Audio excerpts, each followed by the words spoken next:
feels like a whole new Paimon after those 2 days in the hot springs. The Abyss kind of threw a wrench in our relaxation, though.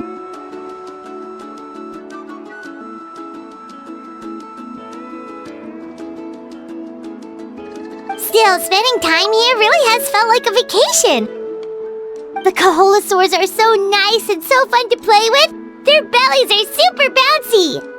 Oh, and Atea's snacks were so delicious. She gave Paimon some for the road just this morning, actually. Yelling at some kids who got caught throwing stones in the hot springs, so not much has changed since we first met her.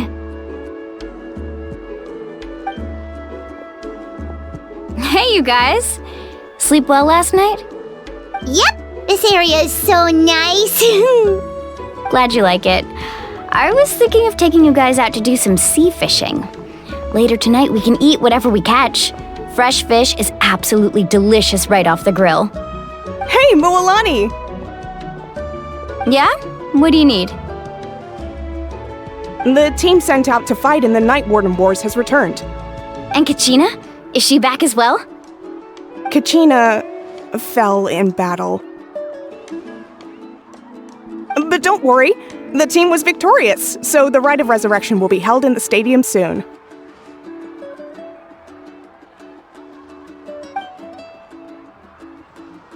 That's a relief.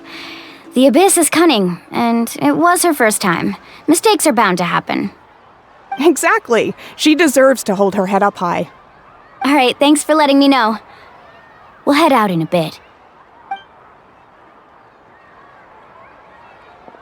Jeez, she sounded a little anxious there. Had me thinking it was bad news for a moment. Moalani, you said the Abyss was cunning just now, but it seems like the Abyss just wants to destroy everything. Like, think about all those monsters that attacked your tribe. If there really was some sort of cunning plan, wouldn't it make more sense to send them to attack Kachina and her small team? Not that Paimon wants them to be in any more danger, it's just... Relax, I get it. The Abyss is difficult to understand, that's for sure. At a glance, it certainly seems like the only goal is total destruction. The Abyss isn't a living entity after all, so what capacity for logic or planning could it possibly possess? But through our long history of fighting the Abyss, we've realized things aren't quite so simple. 500 years ago, the Abyss invaded Teyvat. You know about that, right? That's right. Khaenri'ah suffered greatly during that time. But so did every other nation in Teyvat. And Natlan was the worst affected of all. It took the combined efforts of the then Pyro Archon and heroes from every tribe to finally repel the Abyss. Even so, the effects of the invasion lingered for hundreds of years, only able to be reversed little by little. Our tribe's waters were contaminated.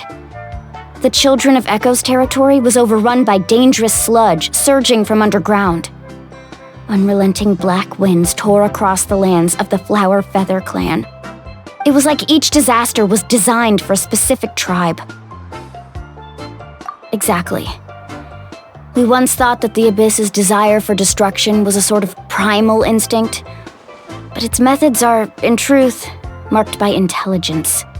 We now believe the Abyss has invaded the Night Kingdom, and has the capacity to read the memories of this land at any given moment.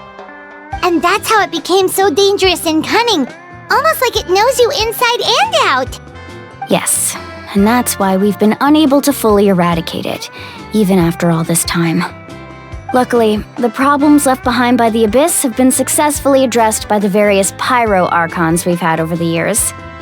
Now every tribe is prospering and things are looking up. I mean, just look at what we managed to do a few days ago. We totally fought them off.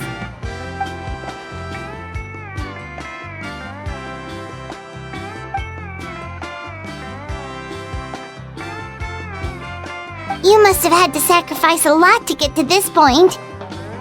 Every battle, every sacrifice is in pursuit of a future where we get to stop fighting. Responsibility, duty, unavoidable burden. Everyone in Natlan views the war differently. But I believe we will be rid of the Abyss one day, and the efforts of all who fought against them will become a story for the ages. To think that my name could survive in ballads passed down to future generations, it's kind of romantic. Everyone has something that drives them forward, you know?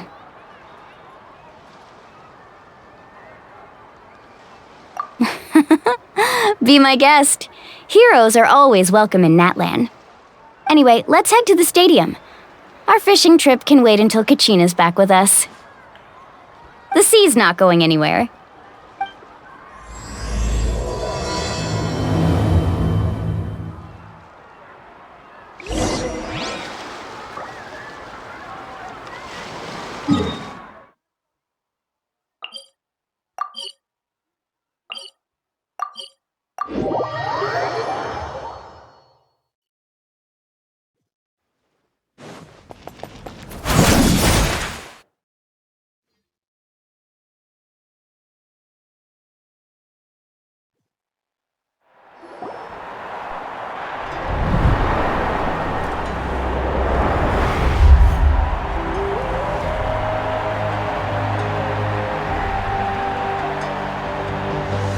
Whoa, this place is packed already!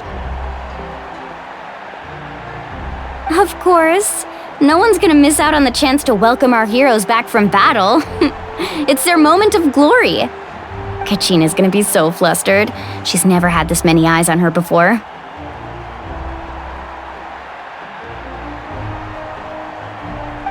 Yeah, she doesn't seem like the kind of person who likes being the center of attention. Looks like I'm just in time. Kanich, you're here! Yeah, a commission ran longer than expected, but I made it. I heard about the incident with your tribe, Mualani. Is everyone all right? Yeah, it's all taken care of. Our new friend here's got some tricks up his sleeve, by the way. He's just as strong as Kachina made him out to be. Hey, look! Is it about to start? That's right. Someone will come out and recite a eulogy, and then we'll sing the Ode of Resurrection together. Come on, let's find a spot with a good view. When the singing starts, just follow my lead and you'll be fine. Let's go somewhere higher up so Kachina can spot us.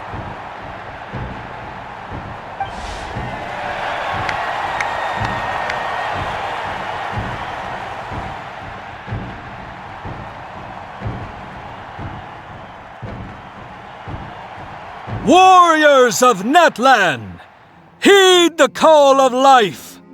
We are the inheritors of memory and legend. Those who grew alongside sun and wind. Those who forged our own destiny and future. That is Natlan's fire, the lifeblood of our nation.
I could not find Kachina within the Night Kingdom, or locate her ancient name.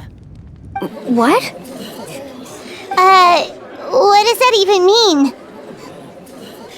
Usually once the ode is complete, the Pyro Archon and resurrected person will emerge from the flames. But something went wrong. What's going on? This has never happened before. Well, I think it's pretty obvious. Clearly, the team sent to fight the Abyss didn't win after all. Think about it. The Ode rekindles all victors. We've witnessed it countless times. Since the Archon couldn't find Kachina in the Night Kingdom, that must mean there's more to this victory than meets the eye. Hey! You just haven't gotten over the fact that Kachina beat you in the pilgrimage! Pathetic. The both of you. Your wild guesses are misplaced. We completed our mission. Maybe you did, but who's to say whether that little girl even contributed at all? Maybe she got scared and ran off. Why would the YUB recognize someone like her, even if she was on the winning team? How dare you insult a hero of Natlan like that? Kachina sacrificed herself to repel the Abyss. She doesn't deserve to be subjected to your vile rumors when she's not even here to defend herself. Calm down, Mualani. There's no point arguing with the likes of them. I can't just sit here and let them slander her like that. To insult a hero of Natlan, the person actually has to be a hero. You... Think about it, everyone. Who do you think is really at fault here? A girl who never should have even gone to war? Or the great Pyro Archon? Why would the rules of our nation suddenly stop working? That's true. If she wasn't revived, it must mean she failed to achieve victory. Maybe the YUB interpret victory in different ways? I mean, that girl didn't look all that strong to me.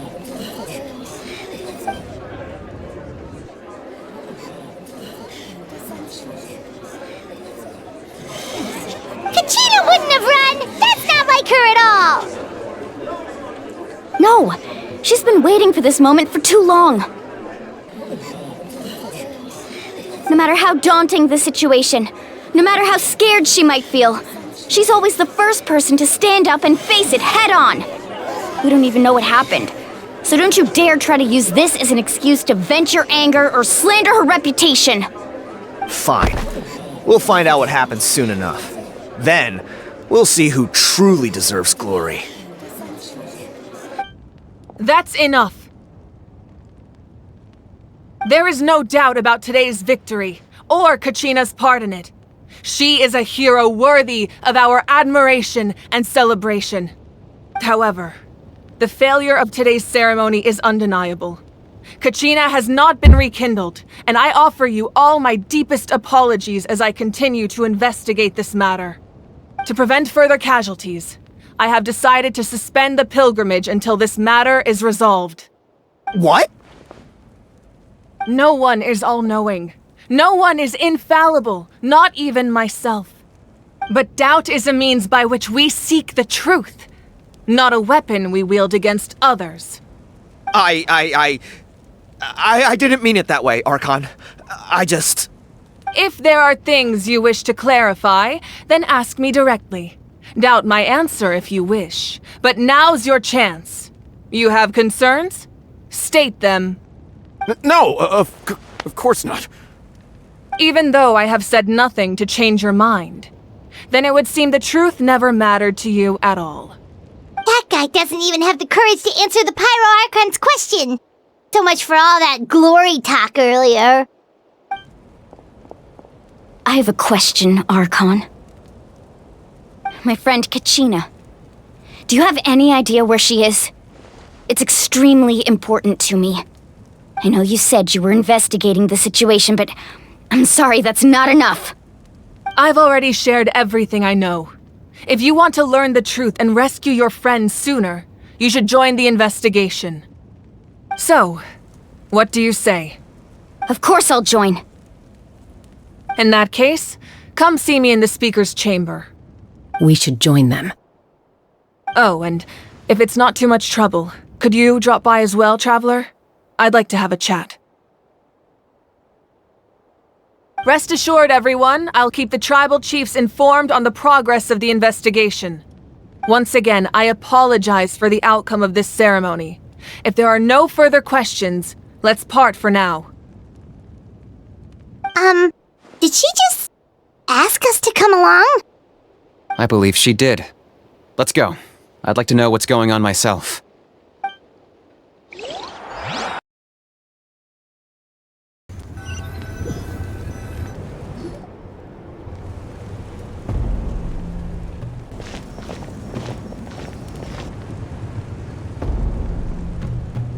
The situation is urgent, so I'll get straight to the point. Kachina is undoubtedly a hero of Natlan, and I'm deeply sorry this happened to her. There's been unrest in the Night Kingdom, but I don't know what's causing it.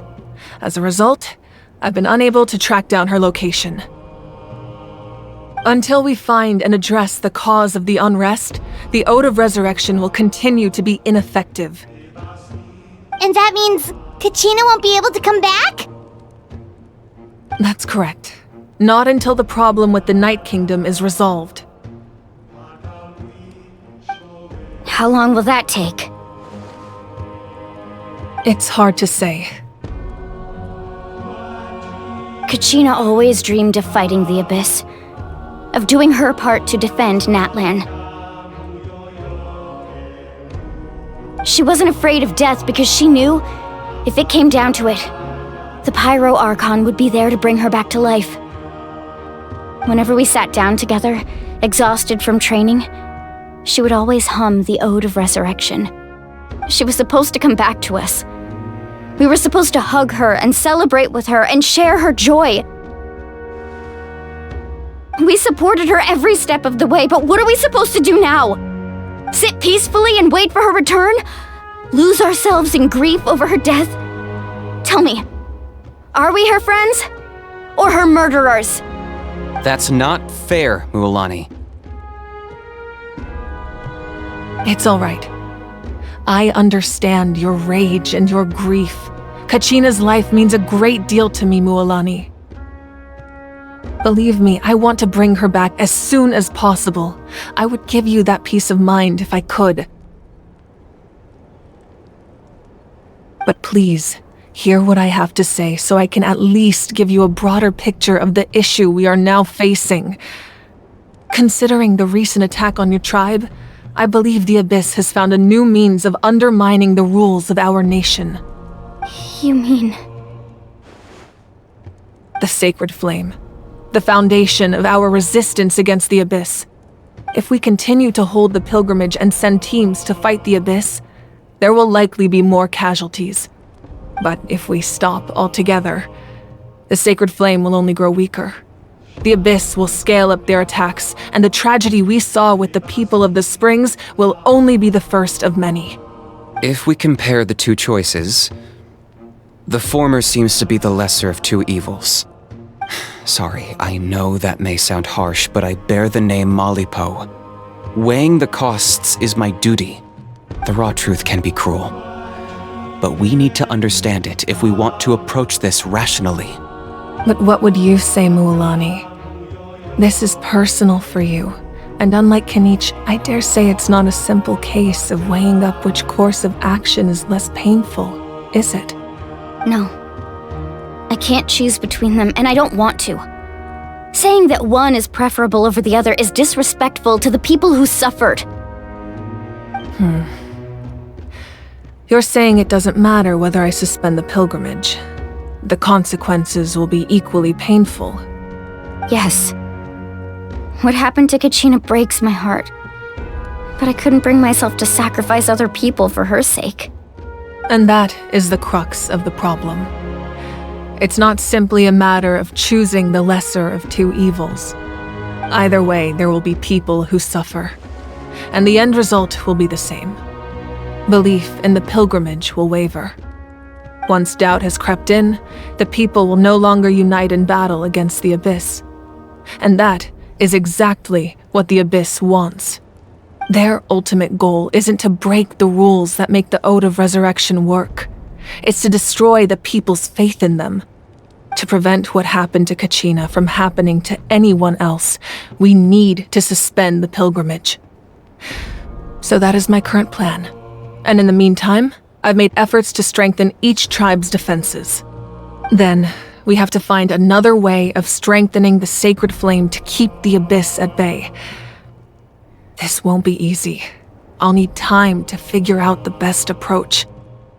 I understand your anger, Mualani, but I hope that provided some clarity, at least. Wow. Paimon thought things were gonna get heated for a second, but the Pyro Archon took the time to explain everything so patiently. I owe you an apology, Archon. I let myself get carried away earlier, and I'm sorry. You're right. We need to focus on finding solutions. We could always hold the pilgrimage without sending a team to fight in the Night Warden Wars. That way, we would still be able to fuel the sacred flame. I've considered that, but the two events have nearly always been linked. Without the chance to fight the Abyss, pilgrimage rankings lose their prestige, and competitor numbers will drop. With fewer participants, the amount of contending fire produced will decrease, and the vicious cycle will continue indefinitely. So, essentially, the Abyss is taking Kachina hostage. You've learned about the concept of ley lines during your travels, yes? The Night Kingdom is something similar. Staying there for a short period of time shouldn't have an effect on the person. But with the Abyss in the picture, it's a different story. Your sense of self will be devoured until eventually you become one with the sea of souls. Imagine pouring a cup of water into a rushing river.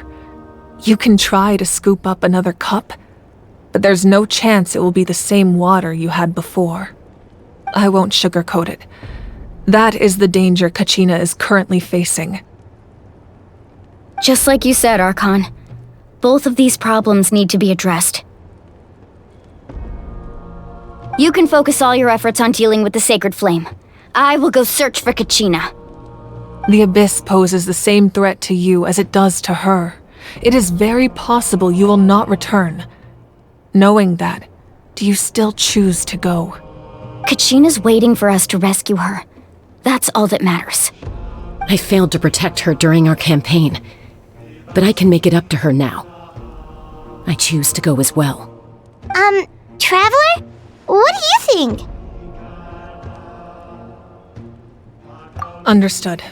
Then I'll support you in any way I can. The Masters of the Nightwind have a technique that can extract an ancient name from the ley lines. If we can find Kachina's ancient name, I can use the link between them to pinpoint her position within the Night Kingdom. Then comes the hard part. You need to visit the Night Kingdom in person and rescue her. But isn't the Night Kingdom a land of souls? Can we even go there? Under normal circumstances, only the consciousness can enter. But there is a way to go there in person. However, know that the Night Kingdom will attempt to repel you, and the Abyss certainly won't leave you be. That's fine by me. Same here. Fighting the Abyss is nothing new for me. So, Paimon's the only one who's scared? Well, if you're going, Traveler, Paimon's going too. Citlali of the Masters of the Nightwind once created an artifact that can be used to communicate with the Wyab. We call it the Spirit Speaker Stone. It was originally used as a ceremonial artifact wielded by the tribal chiefs, but that spiritual quality also means it can be used to search for an ancient name. That was the artifact I delivered to the Scions of the Canopy a few days ago. Didn't think I'd be hearing about it again so soon. Thank you so much for your help, everyone. Your thanks are unnecessary. I will offer you whatever aid I can, but your fellowship and courage are what will truly decide the success of this operation. Besides, you're the ones helping me. I can only focus on one thing at a time, after all. Traveler, I certainly didn't expect our first conversation to be so serious. I've heard all about your accomplishments. Ever since you arrived, I've been hoping to meet you and offer you Natlan's highest level of hospitality. Why? Why?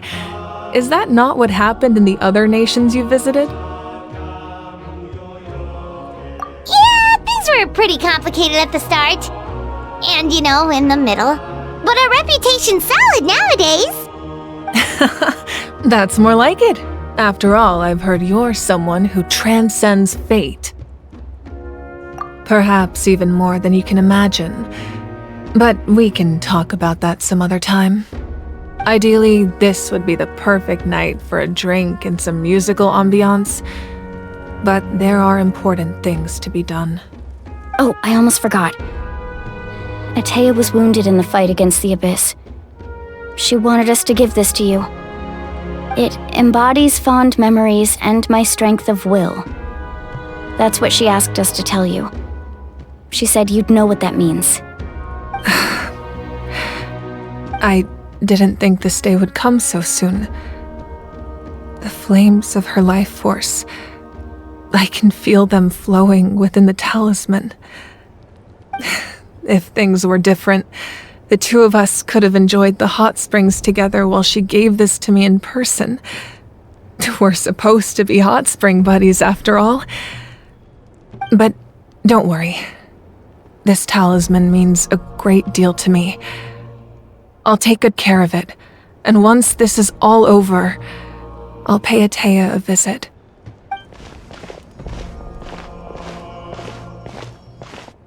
You said you didn't want to jeopardize the production of Contending Fire. But that's not at all why you decided to suspend the pilgrimage, is it? You're right. Even now, the production of Contending Fire is far from sufficient.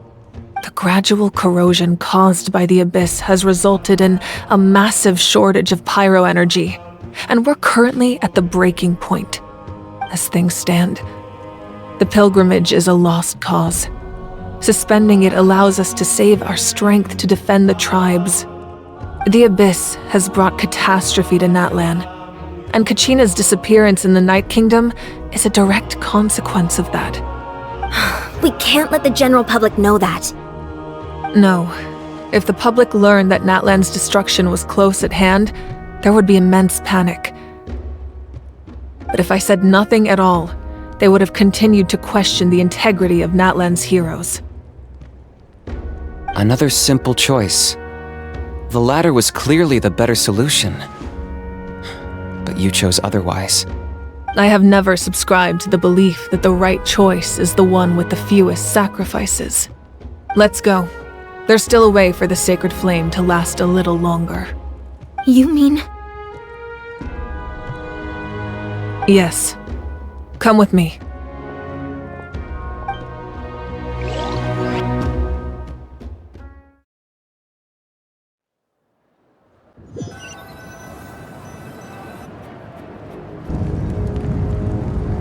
The sacred flame must never go out.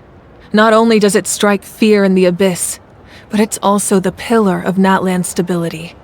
So until our heroes are ready, I will sacrifice my power to keep it burning. But that can only last so long. I think we should focus on the remaining ancient name-bearers. Don't let desperation cloud your judgment. Those chosen by the Wayab have already embarked on their destined path. It is for them to decide how that journey ends, not us. All we can do is support them. Even so, for you to make this sacrifice, it's not right. If not me, then who? No other is capable of sustaining the sacred flame. I possess great strength, but I'm not above my people. This is part of my duty.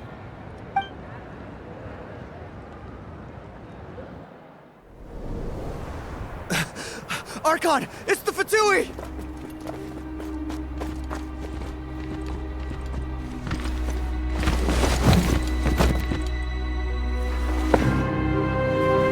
The Archon of Natlan. A force to be reckoned with. The secret of the ley lines is no secret to me. Long have they been destined for ruin. And since the oath made 5 centuries ago remains unfulfilled, what use is the Gnosis in your hands? I don't know what you mean. But it sounds like this is about more than the Tsaritsa. In times of crisis, someone must pick up the mantle of salvation. Your plan has reached an impasse, and now it falls to me to create new rules for Natlan. But before the dawn of a new age, the old must be destroyed.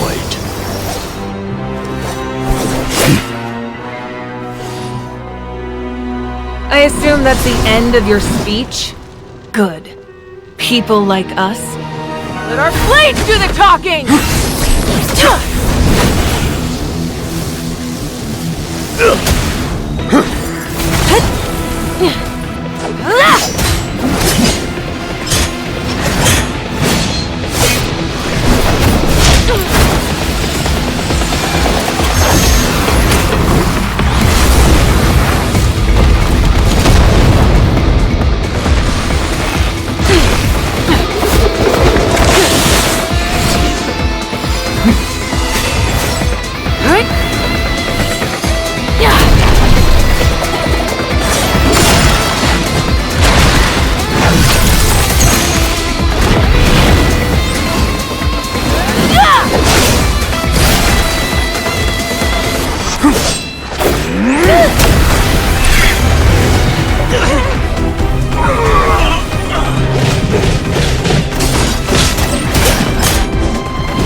Masters of the Night Wind.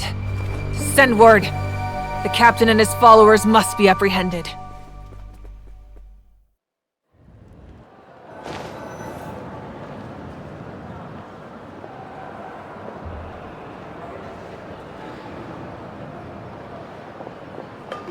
Are you alright, Archon? He was a formidable opponent. Exactly what I would expect from the first of the Fatui Harbingers. I never imagined someone could match you in combat. If the Tsaritsa sent him here, why would he bring up what happened 5 centuries ago? Yeah. And how much does he know about Natlan? The Harbingers are all driven by their own personal goals. The only purpose that unites them is collecting the Gnosis. But I'm sure the captain has his own reasons for being here as well. Whatever his motive, we should shift our focus to the Fatui. If they attack again, and we're not prepared, we're done for. No, we're running out of time. The wound I inflicted should hold him back and weaken him for the time being.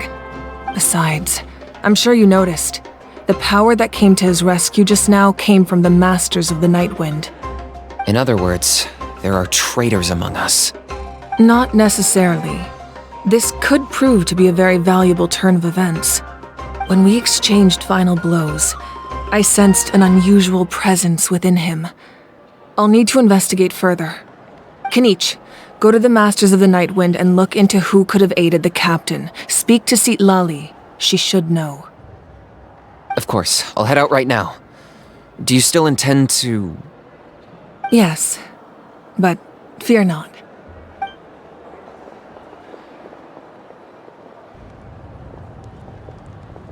Natlan's strength has never rested solely in its Archon.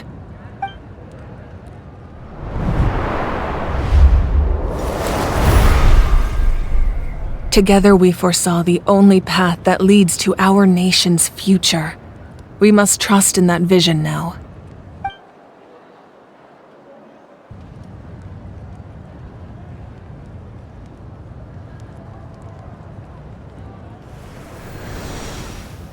Is everything okay, Archon?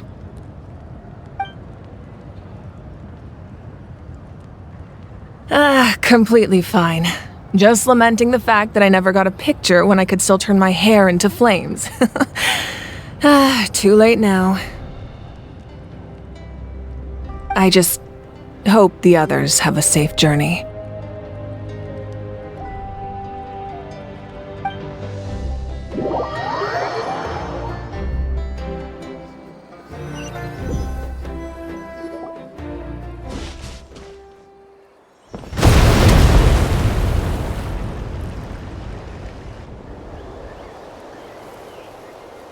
What's happening at the stadium? Did something explode? It feels like the Archon unleashed her power. She must be fighting a formidable opponent. Should we go back and check what's going on? Have faith in the Archon. She wouldn't lose in a one-on-one confrontation. Once we find Kachina's ancient name, we'll head right back. Okay, let's just keep climbing. Paimon really hopes nothing goes wrong.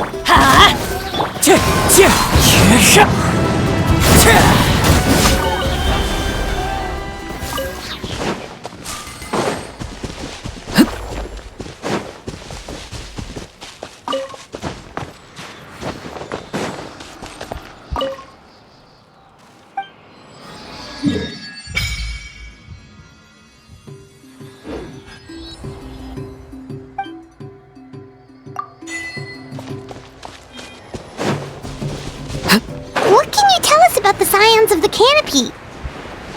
The tribespeople are very adventurous. Oh, kinda like us then. I'm not so sure.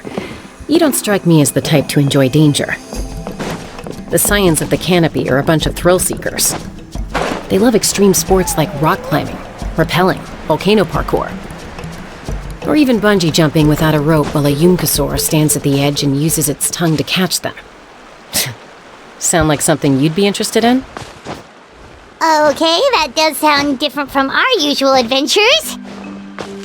Paimon's not doing any of that. She can just cheer you on from the sidelines.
That's Wyna, the tribal chief.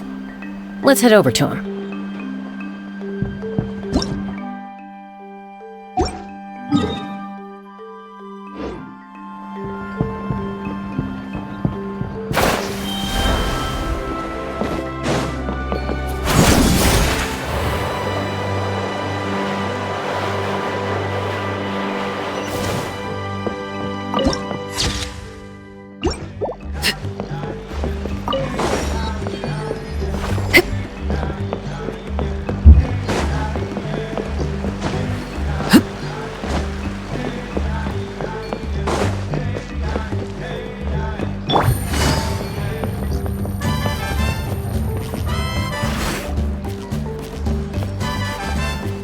Chaska.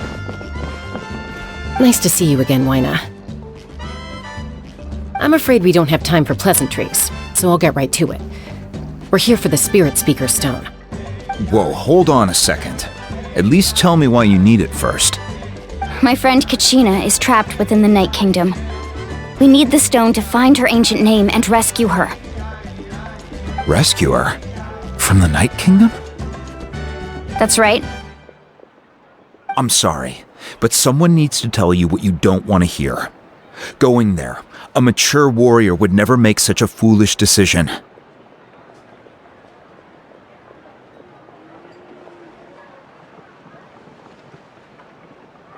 The nature of battle is unpredictable. You never know how it's going to end. Losing a friend is tragic, but when that happens, the best thing you can do is focus on how to prevent further casualties. I appreciate what you're trying to say, Chief Wyna. But if the price of maturity is abandoning a friend in need, I'll choose foolishness any day. If Kachina's still holding on, then so will I. I thought you might say that. Is something wrong, Wyna? This doesn't seem like you. Life isn't complete without taking risks. That's always been your mantra. It's nothing. The Night Kingdom is a dangerous place. Can't blame me for checking if you were up to the task. If you're that determined, far be it from me to stop you. Here's the stone. Keep it safe, okay? It's not like we have a spare. Thank you. Huh. Seems like you two go way back. But aren't you from the Flower Feather Clan, Chaska? Oh, Chaska's a peacekeeper, so she's famous throughout the tribes. She's always the one people call to resolve conflicts, so we slowly got to know each other that way. Her younger sister Quichi's always hanging around our tribe, too. She's helped us out a lot in the past. Oh, you have a younger sister? Yes, I'll introduce you to her sometime. But let's get back to business. Wyna, how do we use the stone? As you probably know, your intended destination is completely different from the real world. The Night Kingdom is like a river flowing with concepts, and the ancient name you seek is like a tiny fish swimming downstream. In that sense, the stone is like a fishing boat drifting down the river, but the boat alone isn't enough. You need a fisherman experienced enough to steer it in the right direction. We couldn't do that ourselves? With a little practice, I'm sure you could. You have the strength and the talent. If you want to make sure this works, though, I could recommend someone to you. Who? Vichama, a legendary warrior and scout from our tribe. He's got a keen eye and a well-honed intuition. Even his ancient name means to seek. If you're fishing for a name, you're gonna want him on the boat. Vichama? Why does that name sound familiar? He's one of Auntie Atea's hot spring buddies. I've heard stories about him. Where can we find him? Ever since Malco passed, he spends most of his time gazing out at the scenery from the cliff tops. Follow the path that way, and I'm sure you'll find him. Thank you. We'll go look for him there. Good luck. I hope everything goes well.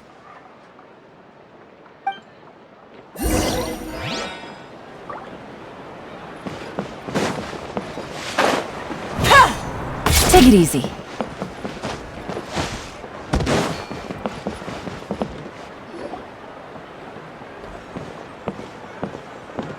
Someone admiring the scenery from the cliff tops. Ah! That must be him! Hello there, are you Vichama? That's me. Did you need something?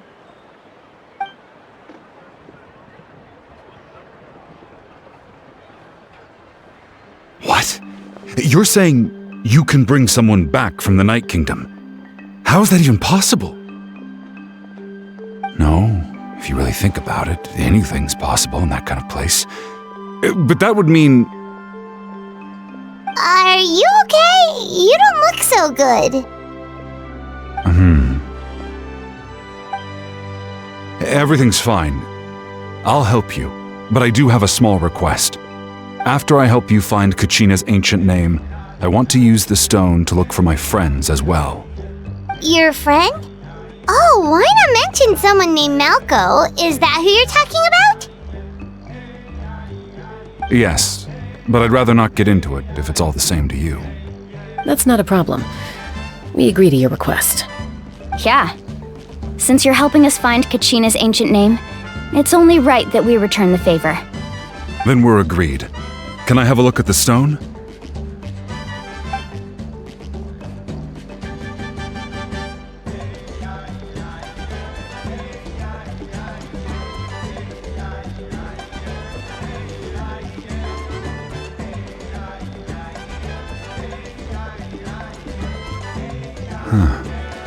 I see.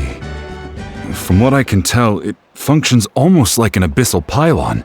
Both connect the Night Kingdom to the living world. Once the connection is established, the abyss will come surging through the opening like a predator honing in on the scent of blood. So we have to be sure not to use it in a tribal settlement. Wow, you got all that just from looking at it? I just picked up on the basics, really. I still have no idea why it works. You said someone named Lali invented this. They must be a genius. I'll go find an open area and start setting things up. In the meantime, I need you to get 2 things for me. We'll go right away. What do you need? First, I'll need some hook ropes. Pretty much every store around here carries them, so no need to go anywhere special. Oh, and I need to build a net out of them, so make sure you get a good amount. Wait, are you saying you're going to use a real net to catch Kachina's ancient name? How does that work when one's tangible and one's not? By creating something tangible in our world, like a net, we can create a connection to a corresponding concept in the Night Kingdom. Basically, I'm going to use the concept of a net to catch something equally intangible, an ancient name. Oh, I see. What about the second thing you needed? Right. I need 2 chunks of obsidian. Once we bring the ancient names into our world, we'll need a place to store them. Normally, you can only get obsidian from the Children of Echoes, but I heard there's a traveling merchant from that tribe around here somewhere, so maybe you can try your luck there. Gotcha! Alright, let's split up. See that clearing? Let's meet over there when you're done. Oh, and you can send someone with me if you want. In case you're worried I might take the stone for myself. What do you think, Chaska? There's no need. Lena spoke highly of you. That means you're trustworthy. I appreciate it, even though that doesn't mean much to me anymore. Anyway, it'll take some time to set everything up, so no need to rush. I'll see you in a bit.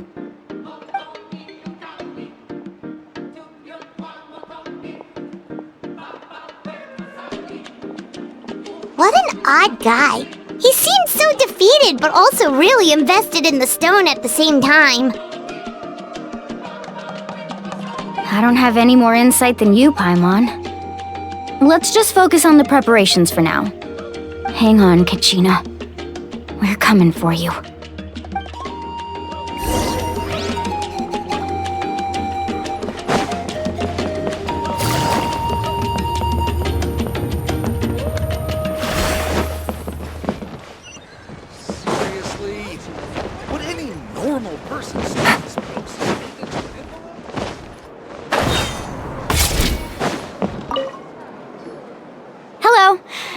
any hook ropes for sale? Hook ropes? As in rock climbing equipment? Yes. How much for your whole stock? Oh, the whole thing? Let me see. That would be 30,000 mora in total. Deal? Deal. Wait, really? What, you want me to drive down the price? We just need these as fast as possible, thanks. Oh, no problem at all. I'll even pass along some information on the house. These ropes are usually used by rock climbing enthusiasts. If you want to learn, Roka's the person you want to ask. All right, that's everything. Here you go. Now we need the obsidian. Let's go talk to the traveling merchant Bichama mentioned.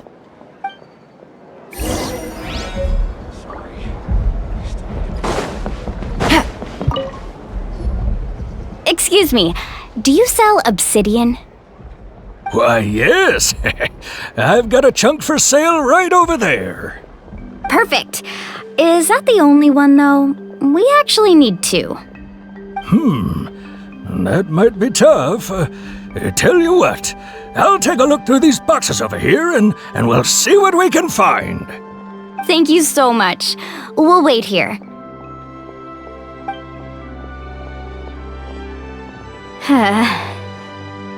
Relax. Everything's going according to plan. I know, it's just... I could tell Vichama feels the same way about his friend that I do about Kachina. I hope this chunk of obsidian isn't the only one. Kachina always carries all sorts of shiny stones with her. If I was the one trapped in the Night Kingdom, she'd have a whole pile of obsidian ready in a heartbeat. Well, would you look at that? I did bring an extra. Here you go, young lady. How does it look? Perfect! Thank you. How much do I owe you? If you hadn't shown up, these stones would have just sat here collecting dust. I'll take 3,000 mora for both. Here you go. By the way, I heard you mention Vichama just now. You running an errand for him, then? How's he doing? Malco's been gone for 5 years now. It's about time he started to move forward. Do you know what happened between them? I heard about it in passing while I was out drinking one night, but I don't know all the details. Bichama and Malco grew up together, and even made a name for themselves together. Malco was an amazing fighter, capable of knocking out multiple opponents in a single hit, while Vichama excelled at scouting and analyzing the battlefield. The two made an excellent team, and managed to beat back the Abyss several times. 5 years ago, they both emerged triumphant in the pilgrimage, and were placed on the same team to fight the Abyss. But on the eve of battle, the Abyss launched an attack on their tribe, and Bichama suffered an injury to his leg while attempting to rescue someone. Then what happened? The team agreed that he couldn't fight the Abyss in his condition. Bichama didn't argue. He knew going to the front lines with an injured leg would make him a burden in battle. So they raised the issue with the Pyro Archon, and she agreed to let him stay behind. It's just... Malco and the others ended up facing hordes of abyssal monsters in numbers that far exceeded anyone's expectations. The team made an error in judgment, and they fell to the onslaught. Vichama went into a deep depression after that. He blames himself for everything.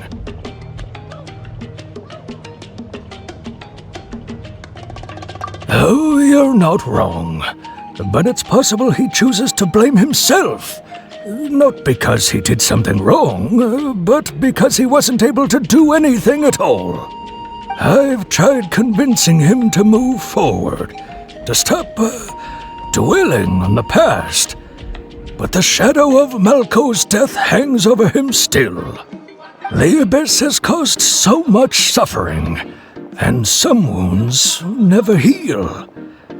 I wish there was something he could do to make himself feel better. But... anyway, that's the gist of it. Maybe you could help him talk things through sometime. I would really appreciate it.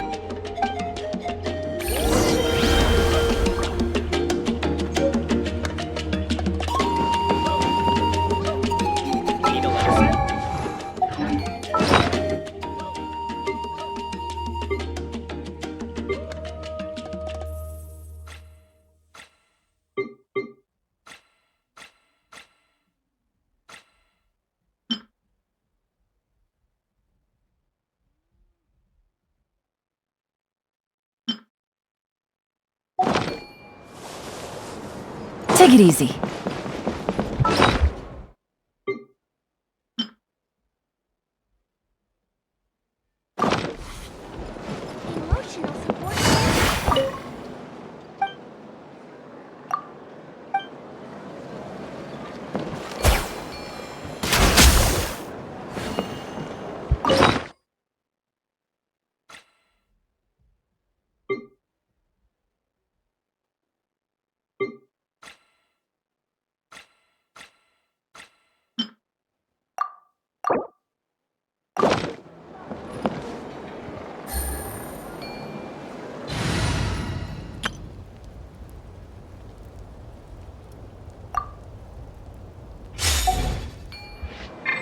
Here you are.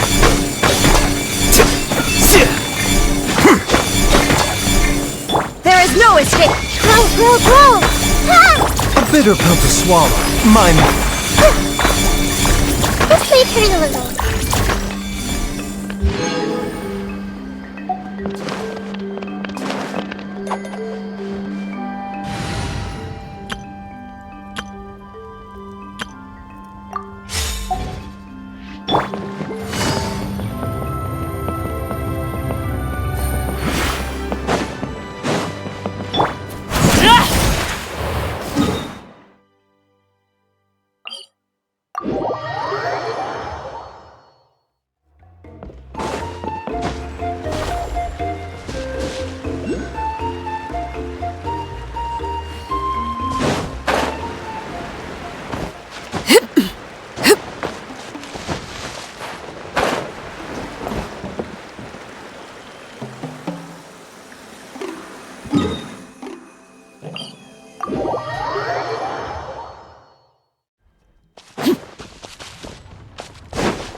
Did you get everything?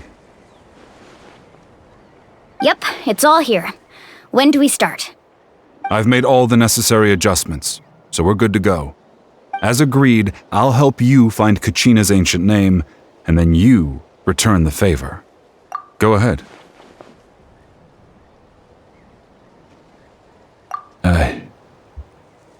Yes. After Malko fell, I scoured the battlefield to see what happened. It turned out he wasn't bested by some impossibly powerful foe. He was dragged to his grave by the sheer number of enemies. If I had been there, I would have been able to sense the danger. I could have warned them not to advance. I've always blamed myself for what happened. But when you told me about Kachina, I realized there's a chance Malko might also be alive, fighting for survival in the Night Kingdom. But that happened several years ago, right? The Pyro Archon said all life within the Night Kingdom eventually becomes one with the Sea of Souls. There might not be much hope, but I still have to try. Malco and I promised each other, even if we never managed to root out the Abyss for good, we would fight together until the end. All right, let's get to it. I'll start searching for the conceptualized version of Kachina's ancient name. If you see any fragments scattered around the area, please collect them.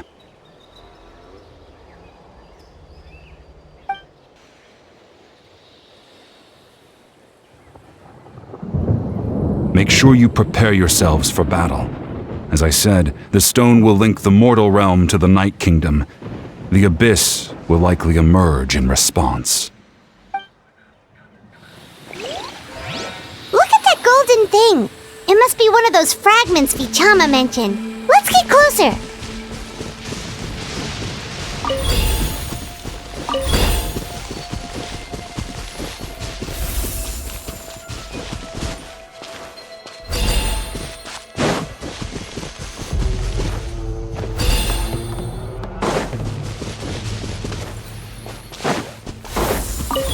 Yeah! Skyward!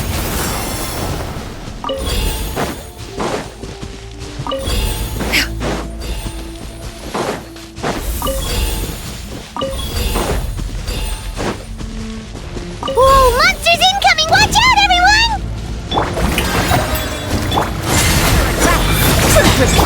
Skyward! Scatter! Scatter!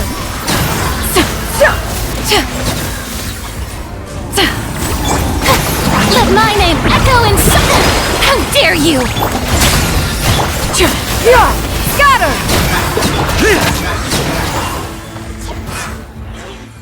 How much longer, Vichama? Not long! We're getting close!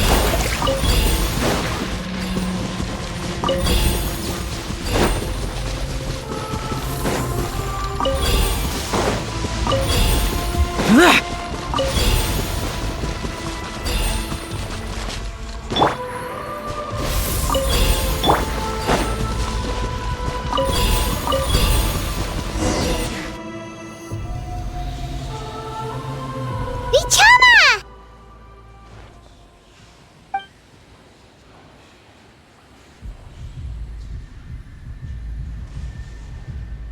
Quick! Take it!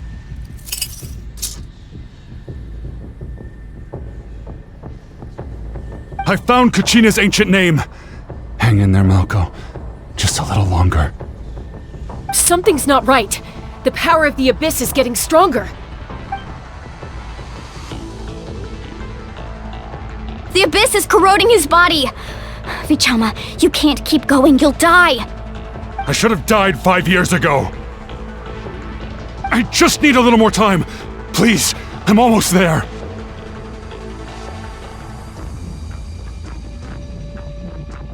Thank you.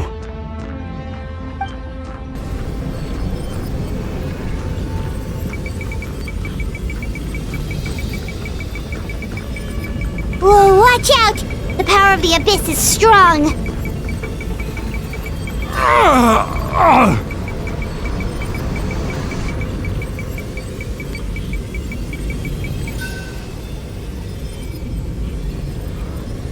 This power. Hanging in there? Malco. No! Why can't I find him? Why? We can't wait any longer. Pull him away from the stone, Mualani. I already tried, but the power of the Abyss has him in a chokehold. It's like he's tied to the stone with an invisible rope. In that case, we have no choice. I'm sorry, Seat Lolly. Get back! Chaska, wait!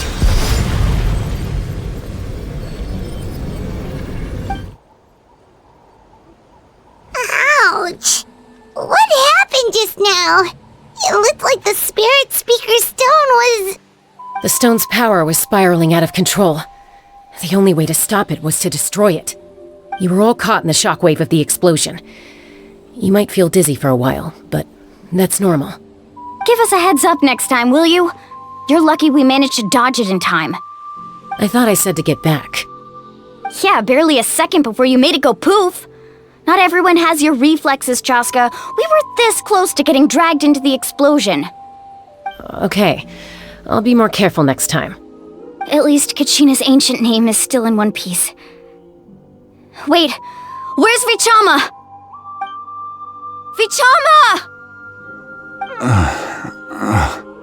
Vichama! I couldn't find Malko's ancient name. It must be completely gone by now. Once your ancient name disappears, there's no coming back. From the very beginning, I knew there was a slim chance, but still. And now...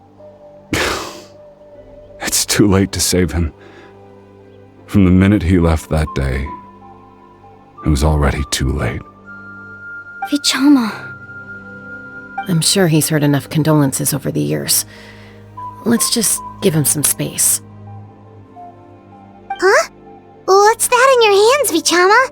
It looks like something's glowing! Huh? This is...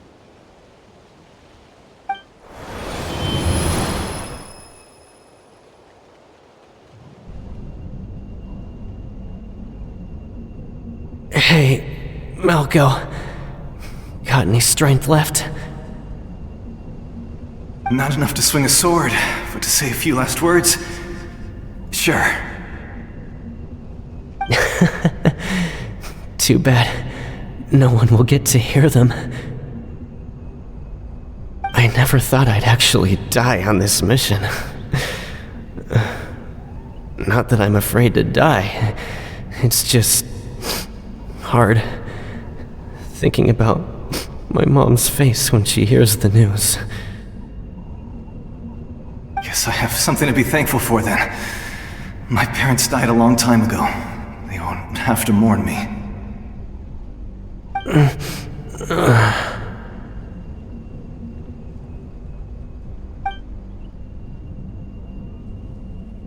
Pisak!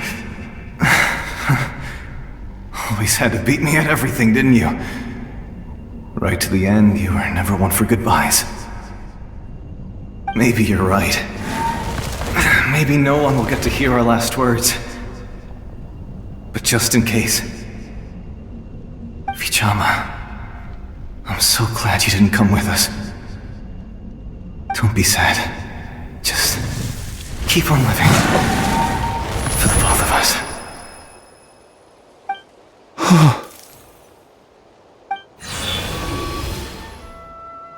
Was that a memory? Seems like we were able to salvage something after all.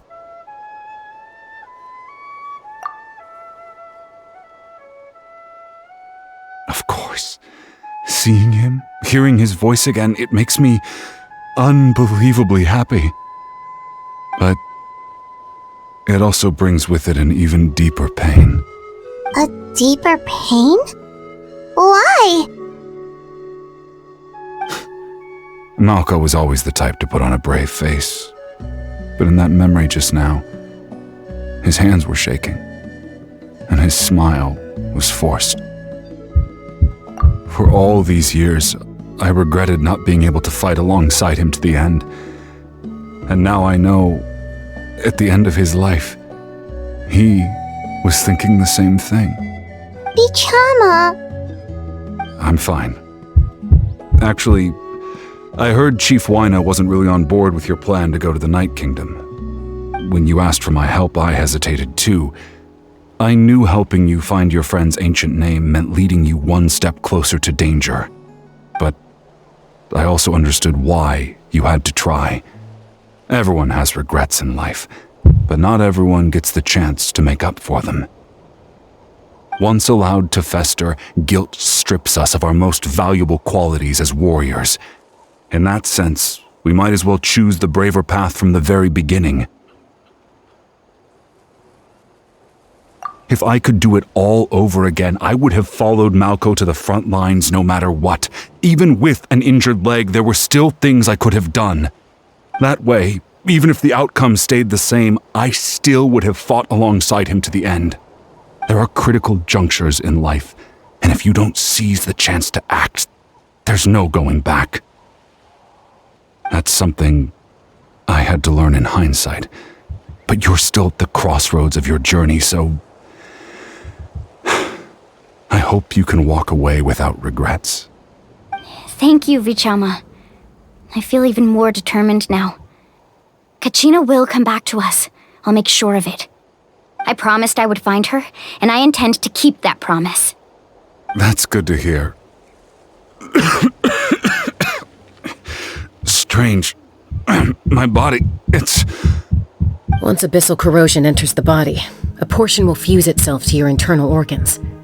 Even though the Traveler possesses powers of purification, the corrosion can never be fully eradicated. Thanks to him, though, you are only briefly exposed. Slowing your breathing and controlling your emotions should help you keep the symptoms in check.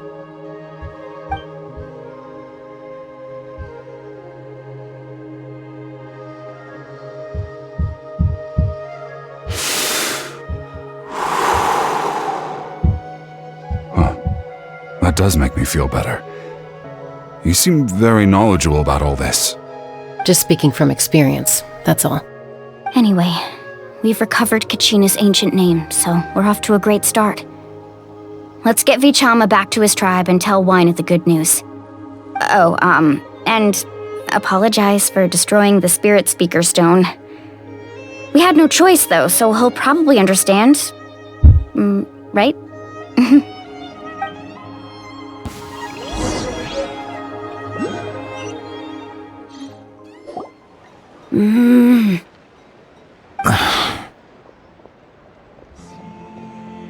Koichi, are you really gonna just stand there like that?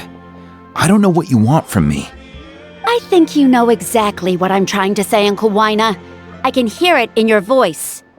Honestly, it's just one thing after another with you two.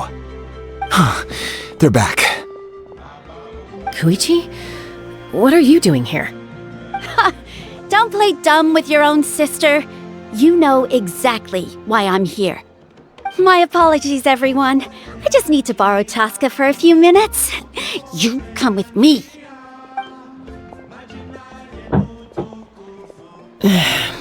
I'll be just a moment. Who is that? Koichi, Chaska's younger sister. Although the two aren't actually related by blood, it's kind of a long story. It's not really my story to tell, but I guess it's not a secret. You see, Chaska was actually raised by cuckoo sores. She was afflicted with a rare disease when she was a child, and abandoned in the wild as a result. The Abyss found her out there, all on her own, and tried to devour her. But in the end, all that did was trigger her will to live. That strength of will pushed her to survive. But it also planted a seed of conflict within her. Eventually, she was adopted by the cuckoo source. Wherever they went, she followed, getting into fights right and left. For some reason, Paimon can totally imagine that. Well, when Chaska finally returned to human society, it was Koichi's parents who adopted her. At the time, Chaska still had a habit of getting into fights, so Koichi was always taking her around, apologizing to everyone. Ah, I remember those days. One of those fights was definitely with me. But, you know, kids. You're fighting one minute and your friend's the next. Eventually, she found a way to rein in that desire to fight. And now she's who people call to resolve conflicts. She's known as the Peacemaker. It sounds like she still argues with Koichi, though. Don't siblings usually stop fighting when they get older? That's partly my fault. Koichi asked me to stop Chaska from doing anything dangerous, but you probably know by now, once Chaska makes up her mind, there's no changing it. Oh, I get it. No wonder you tried to talk us out of going to the Night Kingdom. Chaska even said that wasn't like you. I'm all for your adventure. You need to take risks when you're young, because by the time you're my age, you couldn't attempt something like that even if you wanted to. Better try now than live with regrets later. That's what I say. Still, I can understand where Koichi's coming from. In the end, nobody wants to sit back and let a loved one put their life on the line.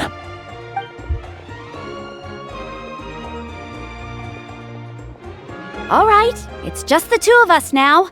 You have 1 minute to explain yourself. I don't have anything to say.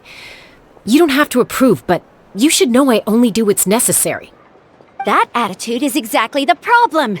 It's like you don't care. You try to sneak off to the Night Kingdom behind my back and then play it down as if it's just a trip abroad. Well, technically I am going abroad, right? Again with the excuses! We agreed, didn't we? There are 4 levels of danger. If it's not something urgent, you can only engage in level 2 danger and below. You can only go up to level 3 if a situation is so dire there's absolutely no alternative. But a trip to the Night Kingdom? If that's not a level 4, I don't know what is!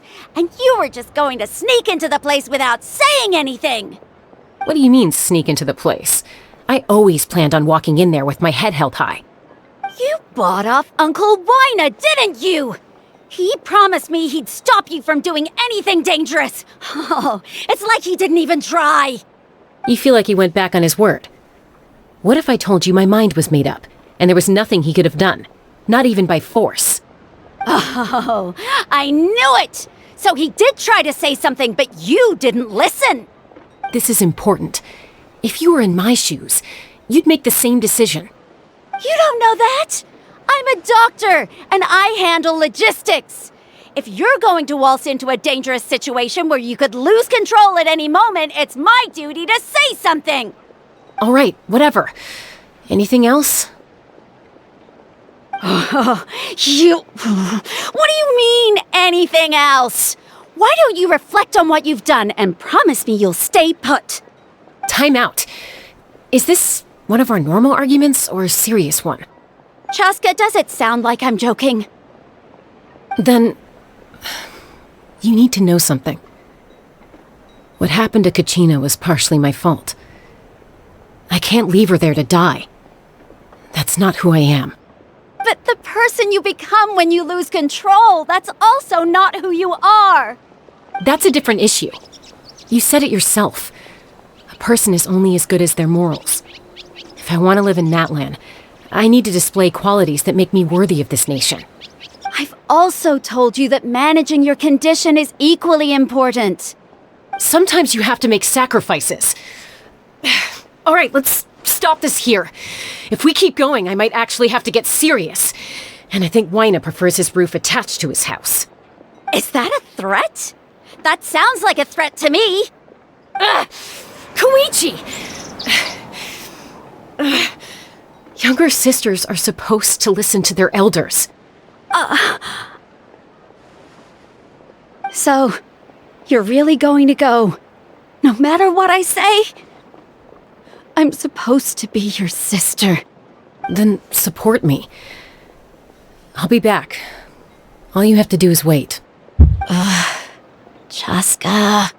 So, that's it. Why'd you have to turn out to be so darn annoying?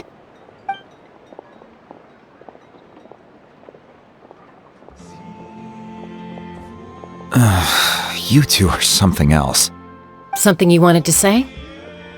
I know you aren't related by blood, but you two sure are similar. Really? You know, I said that very thing to Koichi not too long ago, and she reacted the exact same way, down to the very tone of voice. It's not my place to get involved, but I will say this. Try to spend a little more time with your sister. You're tough kids. That doesn't mean you have to go it alone. Thank you. Anytime. All right. If you're done with the Spirit Speaker Stone, you might as well hand it over. According to Kinich, it's an important ceremonial artifact, so it'd be safer to keep it with me. About that.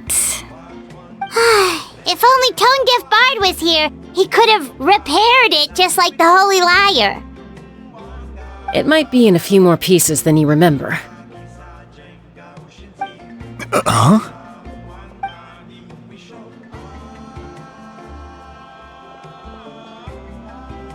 I see.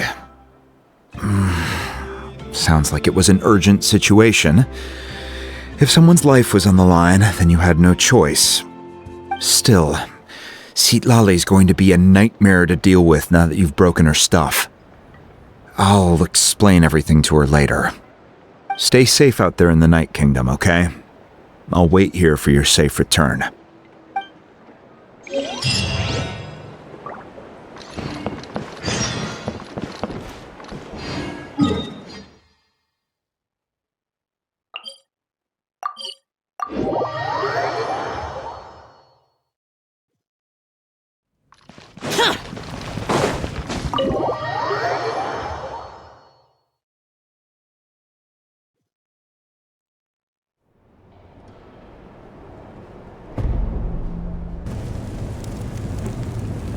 We're back! We found Kachina's ancient name, too!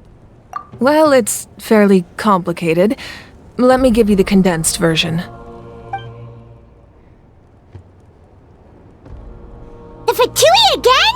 We can't go anywhere without them causing trouble. But what if the Fatui finds out you've lost your power? Won't they try to take advantage of the situation? That's why it has to be our little secret. No one else can know, or we're asking for trouble. Look, I wish I could offer you some sort of consolation, but I won't lie to you. With multiple factions closing in, there's nothing comforting about the situation we're facing.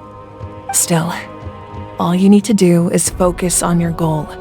You can leave the complicated matters to me. I can also step in on the Pyro Archon's behalf. There's a limit to what I can accomplish, but I'll help you however I can. There's no need to be so modest, Dion-san. Your incredible strength has long been a well-known fact. You're the pride of your tribe. Archon, I'm sorry about before. You have so much on your plate, so much that you have to worry about. But all I could do was focus on my own feelings. You have nothing to be sorry about. We all get overwhelmed by our emotions, myself included. Your reaction to Kachina's disappearance, I understand that feeling very well.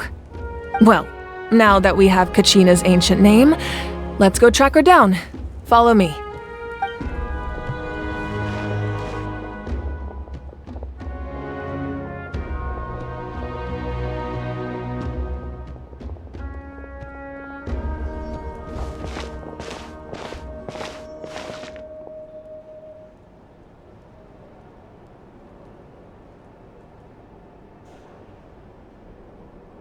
What is this place?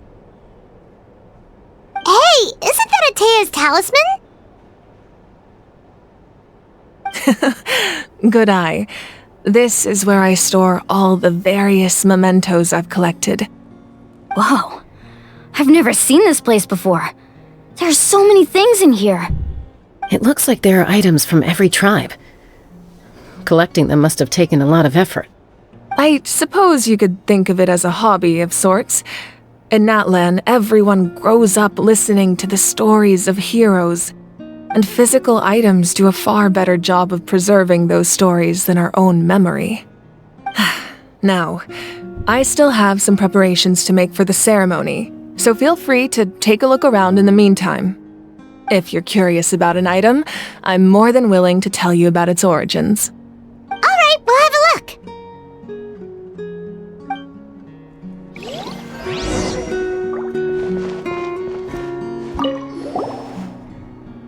Hey, there's a fishing rod here. It must have belonged to the people of the springs. That's right. It belongs to a legendary fisherman named Matavaru. I have his entire set of fishing equipment, actually. He and I met in a tavern. He told me about a particular kind of giant fish and his meticulous plan to catch it. In his eyes, I saw a hunger and a strong fighting spirit. To him, the sea was the battlefield upon which he staked his honor. So, did he do it?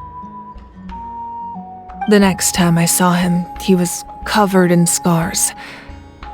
It turned out the fish he sought had been corroded by the abyss. He managed to kill the fish, but sustained a serious injury in the process, which meant he could never go deep-sea fishing again. Can a fisherman claim victory if he fails to bring back his catch. That's what he asked me in the end. Well, Paimon thinks he won.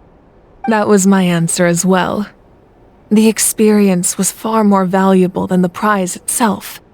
In the end, he didn't want his tools to go to waste, so he gave them to me. Wait, that means you also know how to fish. Maybe we can go head-to-head sometime.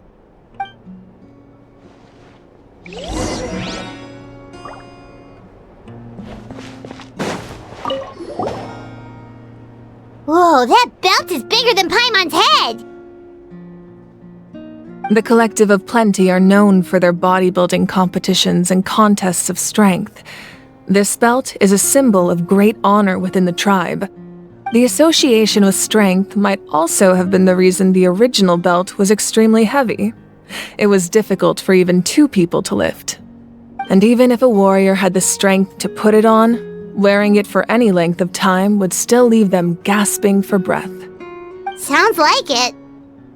So the owner of the original belt, Kitera, commissioned a craftsman to make a copy identical in appearance but far lighter in weight. That is the belt you see before you. He would often wear this version when training in order to protect his waist. Or he made a lighter version so he could wear it all the time and show it off.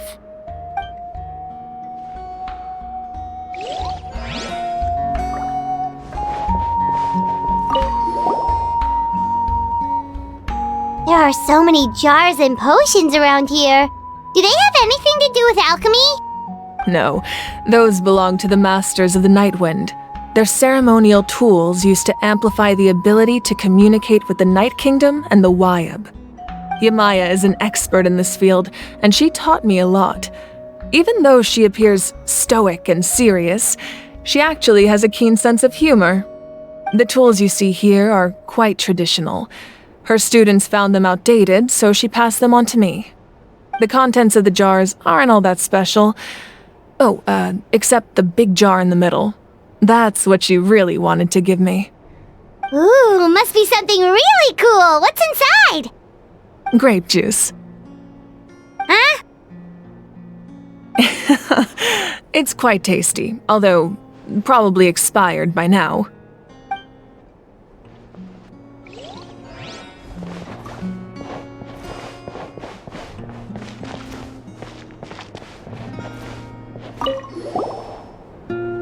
This is Atea's talisman.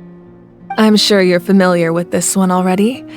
Atea was rarely ever without it. The talisman brought her a lot of luck in battle.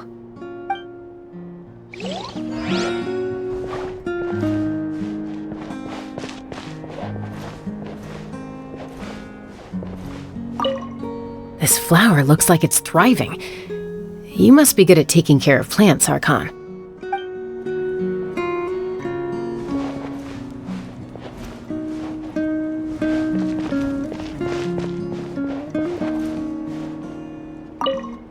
Make sure to handle everything with care. This cup, for example, it's heavier than it looks.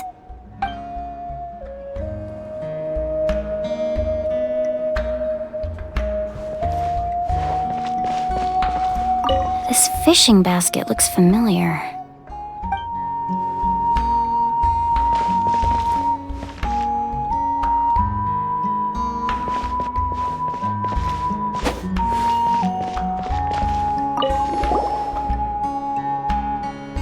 Whoa, this weapon is huge!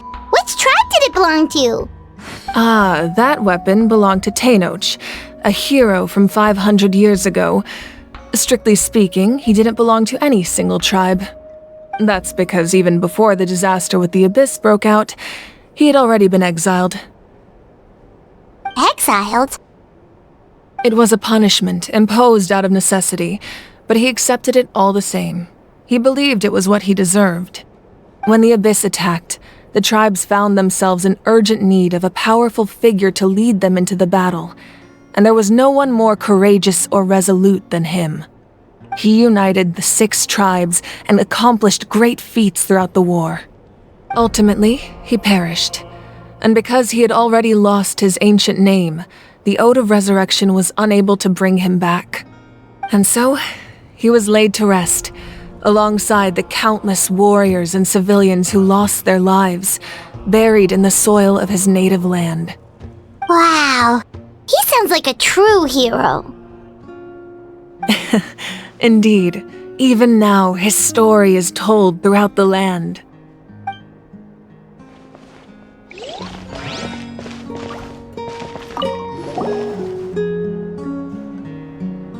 The powder still needs some time to settle, so let's wait a little longer. Well, what do you think of my collection? Do you feel like you have a better understanding of Natlan's culture now? Yeah, if each item represents a different story, seems like Natlan's really been through a lot. Does every item hold a special memory, just like Atea's talisman? That's right. The items in my collection actually serve a similar purpose to the ancient names passed down among the tribes. They demonstrate the true shape of time. The shape of time? Most people perceive time as a linear concept, almost like a straight line that can only move forward. We cannot change the past or predict the future. But there's also a different theory, one that I believe to be closer to the truth. Namely, that the past, present, and future all exist at once. At once? Paimon's not sure she understands. Let's say your journey ended right now. Thinking back on your experience in each nation, which one would you say was the most important?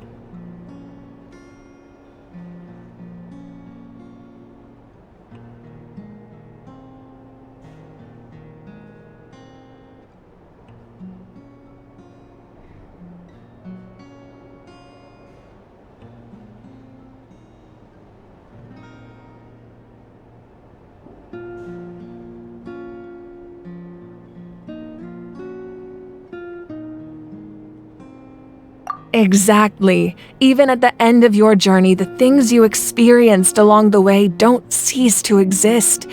They become part of who you are. Take out a portion of that journey, and you would likely make very different decisions, and eventually arrive at a very different destination. The future is the same way. It exists even though it has yet to come to pass. We just lack the means to perceive it.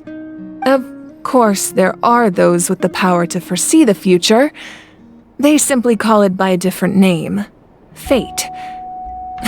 You're quite familiar with that concept, I would imagine. That does kinda make sense. The future hasn't happened, but already exists. Humanity excels at living in the present, but too often we forget the past and neglect the future. While the pilgrimage and the Night Warden Wars lead us to a better future. Only by uniting the people of Natlan across countless eras can we fight back against an enemy as formidable as the Abyss. To come up with such a set of rules, the first Pyro Archon must have possessed a level of insight I can only imagine. That's correct. At first, he was a mortal man with no special power. After he ascended to the divine throne, he used it to borrow power from the heavens and establish the rules of Natlan. Namely, a framework through which ordinary people can ascend to Archonhood. By holding the pilgrimage, we're able to determine the strongest among us. And when that person ascends to the divine throne, their inner flame will awaken. In addition, the sacred flame will grant them significant knowledge and memory of this land. After all, that's how I came to know everything I just told you. So, it all comes down to the power of the divine throne and the rules. Wait, is that a family portrait? Yes, that's my mother, father, younger sister, and the little saurians we raised. I turned a piece of my dad's leather armor into a canvas and commissioned a famous artist to paint our likeness. Your sister is so cute! It looks like the two of you are really close. Paimon was having a hard time thinking of an Archon as an ordinary person, but seeing this portrait, it kind of makes sense now.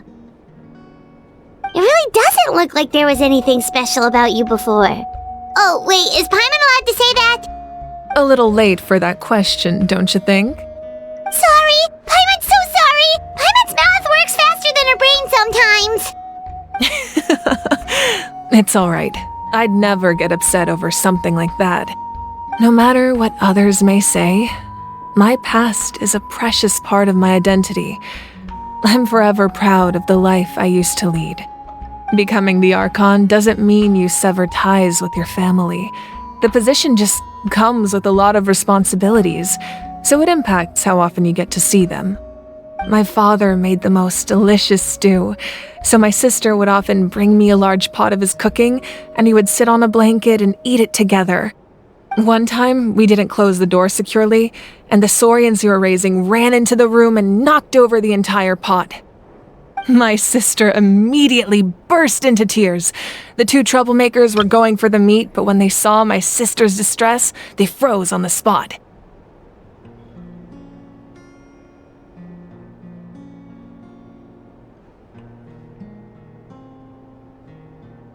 I still remember the way they laid there, sulking like a pair of children, even after making such a mess. It was frustrating, but in the end, all I could do was comfort my sister and move on. Wow. Isn't that what being a family is all about? I think about that story a lot, actually. As the Archon, I made a vow to defend this nation, and experiences like that, they remind me exactly what I'm trying to protect. Well, what happened after that? This portrait looks pretty old. Your sister must be all grown up by now, right? I believe she ended up working as an architect and artist. She built many houses and crafted many beautiful works of art. Anyway, that's enough about me. Now that the powder is settled, we can begin. Ian-san, Mulani, Chaska, over here, please. Place the ancient name up there, and then we'll begin.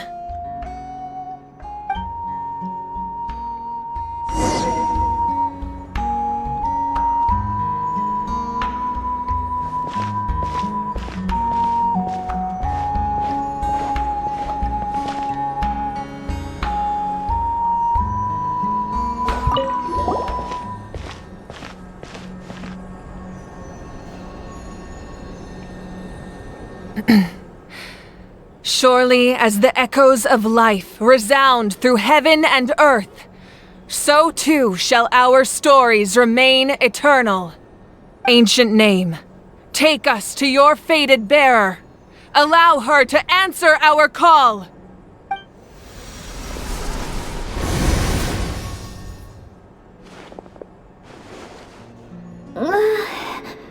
Am I hallucinating again?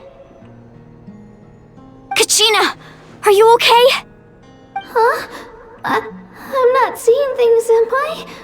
Is the Abyss playing tricks on me again? It's okay, Kachina. It's just us. We're trying to find a way to bring you back. Everyone, you have to listen to me.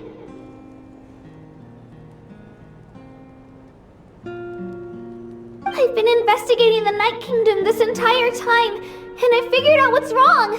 The Wyab is being affected by the Abyss. I was waiting for the Wyab to send me back, but then this really strong monster came in and it almost killed me.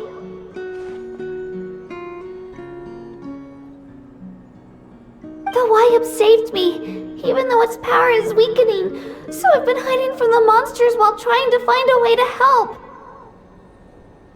The Night Kingdom has become a huge mess, though. I keep hearing these awful sounds and seeing really horrible things. Don't listen to those sounds, Kachina. The Abyss is trying to strip you of your sanity. All you need to do is stay safe and wait for us. We'll be there shortly. It's okay.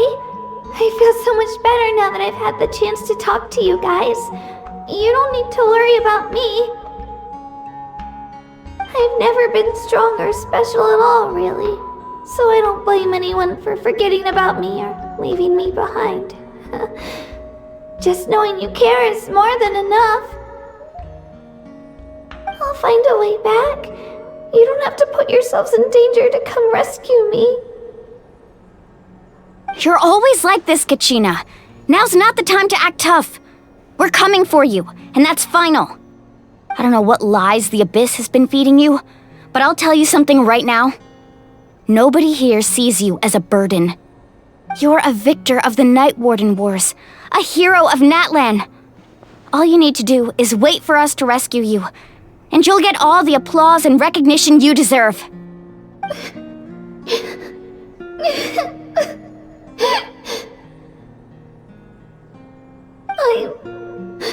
I'm really scared. Everything's so dark and creepy here. And I want to go home. Still, I don't want you to put yourselves in danger because of me. I don't want to hold anyone back ever again. All you need to do is place your trust in us, just like you always have. No one fights alone. We're not leaving you behind. Not ever.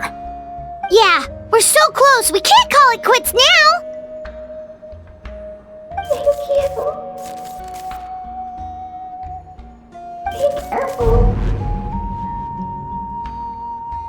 Looks like we've lost contact. Now comes the most dangerous part. You have to traverse the Night Kingdom in your physical form. This entrance to the Night Kingdom was left behind after an abyssal invasion. Even a brief amount of time inside could expose you to corrosion. I know. I'm prepared for that possibility. All right, then I wish you all the best. I'll tell Koichi to be ready just in case. She's very experienced in dealing with abyssal corruption. That face you just made. Don't tell me you two got into another argument. No, I just feel bad for creating more work for her. I'll go with them too, Archon. The more people, the stronger the party.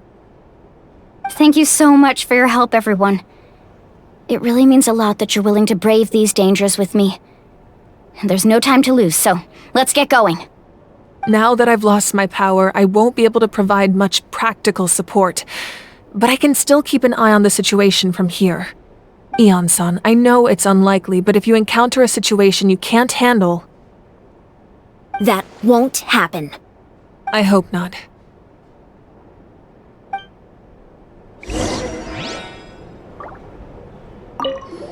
Be careful out there. I'll observe the situation from here.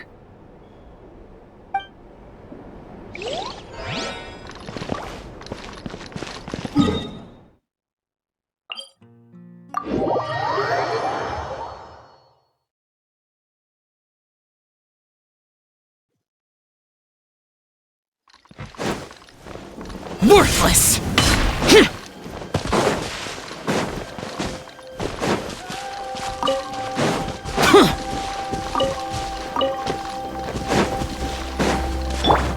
Shower me with praise!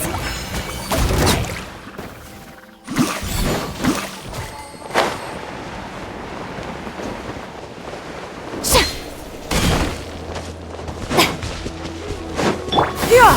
Scatter!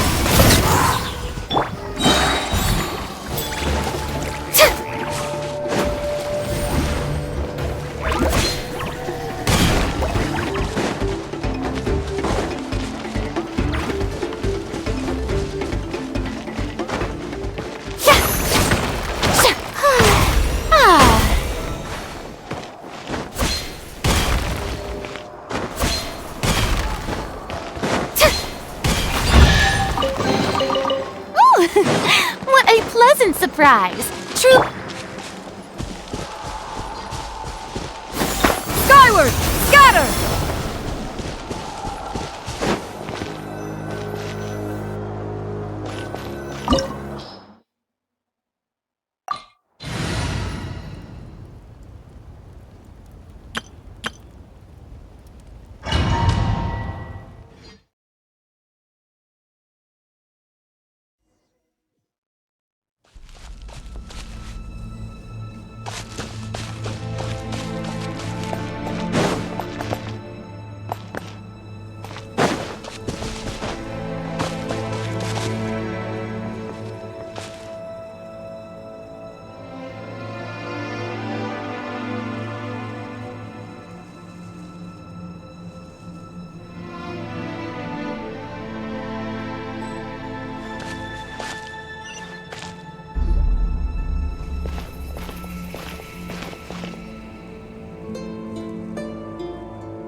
So we're underneath Natlan right now?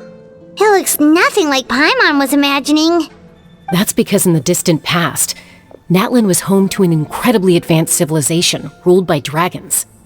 Humans only established their own society after the fall of the dragons. So these are Saurian ruins?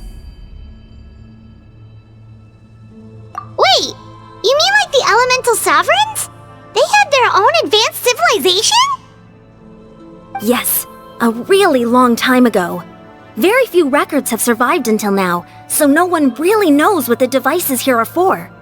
These ruins have been abandoned for a long time, but with the recent increase in Abyss activity, the installations around here have somehow been activated again. So what you're saying is, we're not in for an easy trip to the Night Kingdom. No, it's going to be obstacle after obstacle from here on out.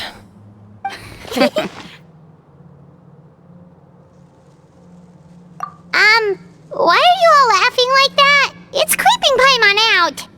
It's the pre-adventure excitement kicking in, right guys? Of course. I'm eager to get started. Then let's go. We won't let anything stand in our way.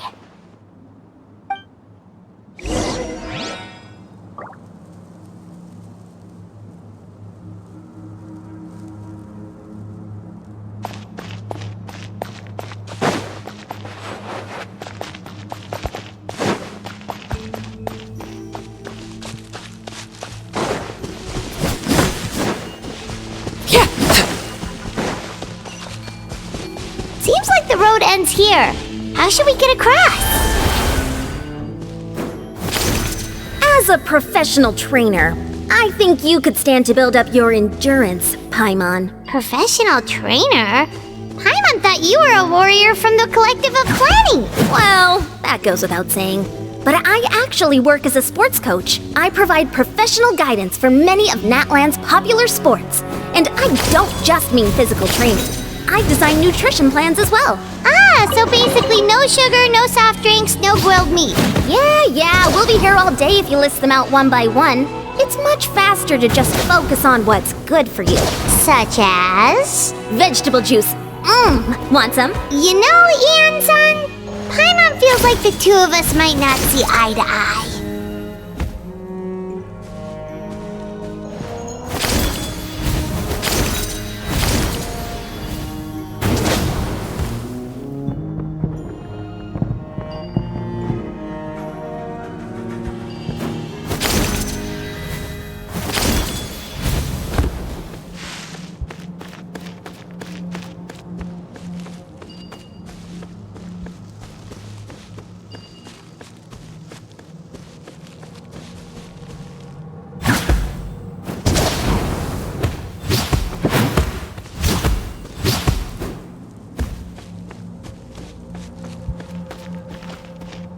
Those guys look familiar. We've fought them before. Let's go. Show no mercy.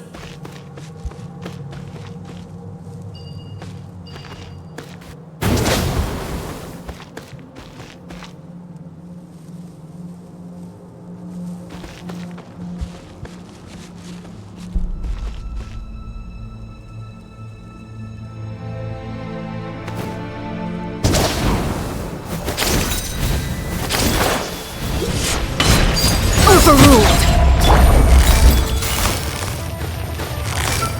Busted. One with nature.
place we need to go seems really high up.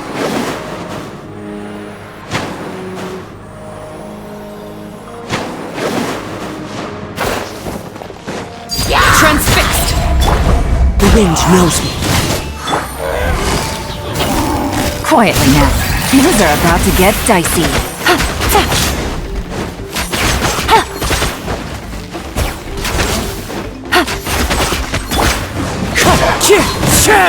Busted.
Laid bare.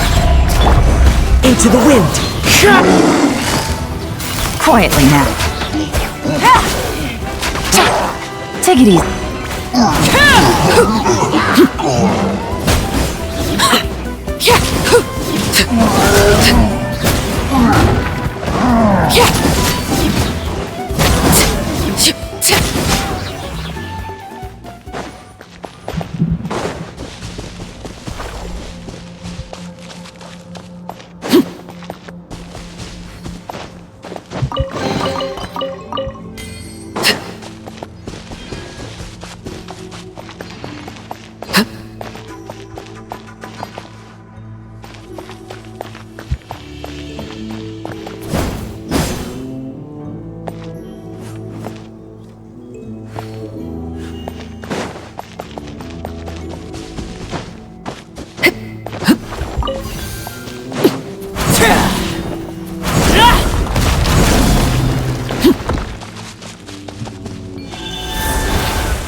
This is the final stretch. We just need to climb up, and we'll be there.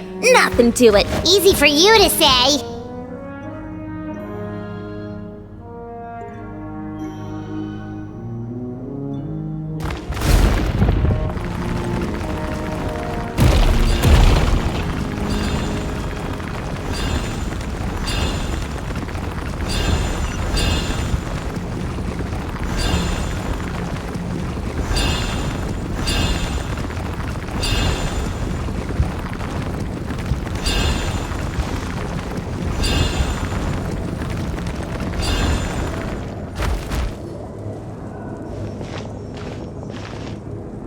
This must be the entrance the Pyro Archon told us about. The one ripped open by the Abyss. Yes. There's something in the depths of this place that feels familiar, yet also foreign. We actually have to go in there? Okay, Paimon just needs to psych herself up. Don't push her through before she's ready.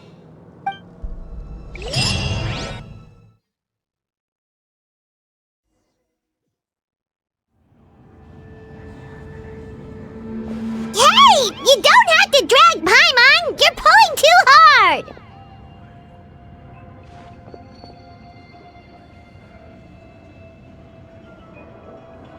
Looks like we made it. This is the Night Kingdom.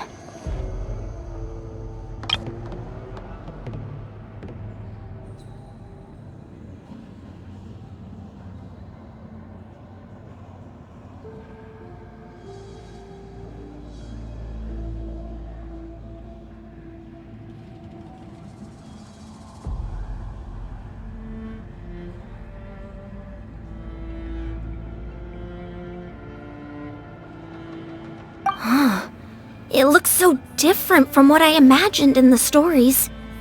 That overflow of energy is probably what trapped Kachina here in the first place.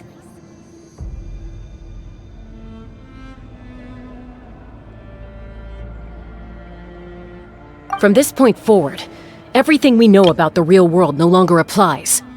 Anything can happen here. Paimon's more worried about how we're gonna make it out. We obviously can't go back the way we came. Do you see that patch of light on the ground? It's shining down from that fissure in the sky. Oh yeah, right in front of us. So that's coming from up there? Oh, it's so high up.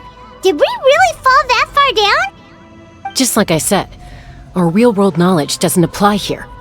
We fell all this way, yet came out completely unscathed.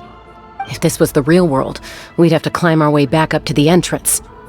But here, all we have to do is stand underneath the light and offer a prayer. That's it?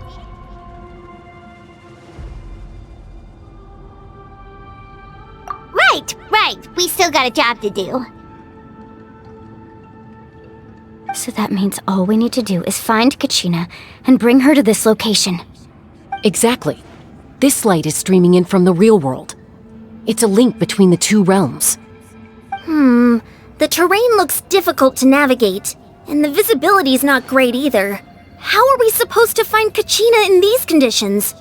Yeah, these floating black things don't look super friendly either. Those are all manifestations of abyssal power. Be careful. Ghost! A talking ghost! Calm down, I'm here to help. You're the ones who helped Vichama, right? Yes, I'm Vichama's friend, Malco. I was completely lost to this realm until I sensed a mysterious power calling out to me. It's like it was seeking me out, attempting to reassemble the pieces of who I used to be. Of course, it could only do so much. I'm sorry I can only appear before you in this imperfect form. No, we should be the ones apologizing. If the Spirit Speaker's stone hadn't become corrupted by the Abyss, we could have done much more. But we had to destroy it. Otherwise, Vichama and his tribe would have been in danger. Of course. Thank you for protecting him. I never imagined that, even after all these years, he'd still take such a risk for me. Under the power of the stone, it felt like our souls were connected. Turns out even our regrets were exactly the same. Whether in triumph or death, you want your best friend by your side. Exactly. That may not be in the cards for us, but it's not too late for you. You're looking for a young girl from the Children of Echoes, right? She's being chased by an embodiment of abyssal power. I'd like to help her while I'm still in this form, so follow me. Be careful. This place has been severely corroded by the Abyss. Paimon didn't realize it had gotten this bad. It's like a seething volcano ready to engulf our world at any moment. Quick, get back here! Stick close to me. My power will be able to ward off attacks for the time being.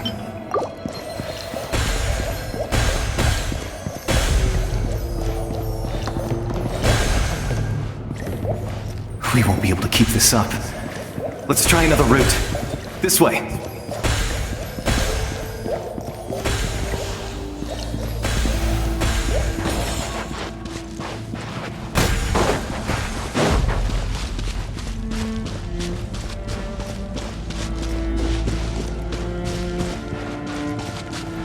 Not good. More monsters. We shouldn't waste our time on them.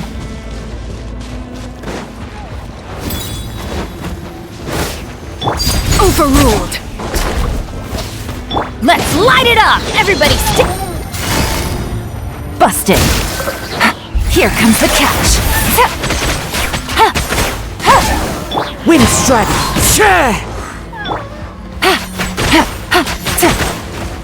Gotcha!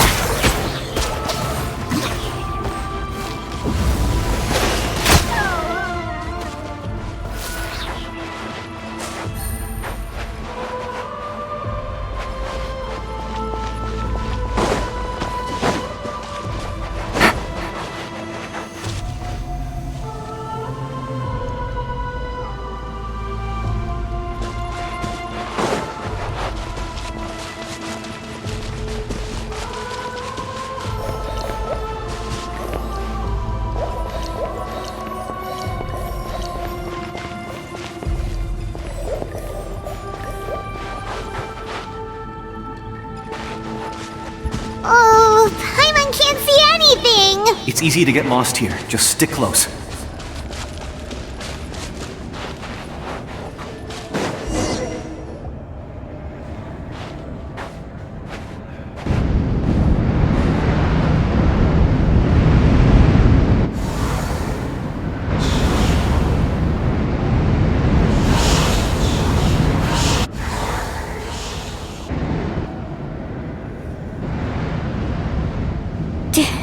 Did you hear that? What? Never mind. It was probably just my imagination. Don't scare Paimon like that! I heard it too. It was a voice from the abyss. What did it say? Doesn't matter. It certainly doesn't harbor good intentions.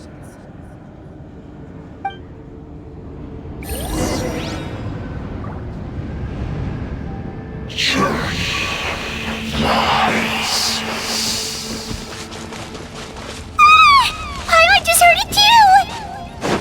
Let's keep going. Paimon wants to get out of this place!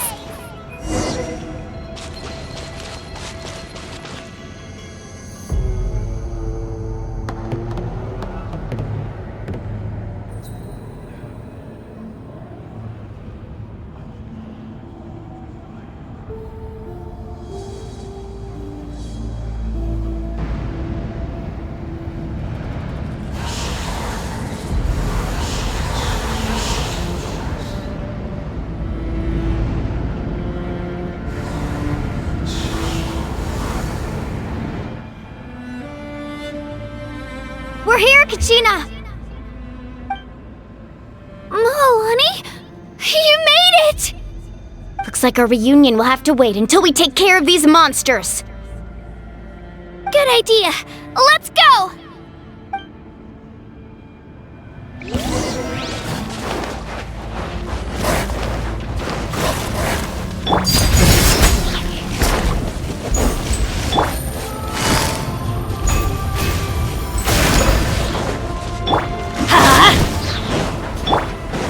The hearth! Just now extinguished. Quiet now. Game's up. Fun's over.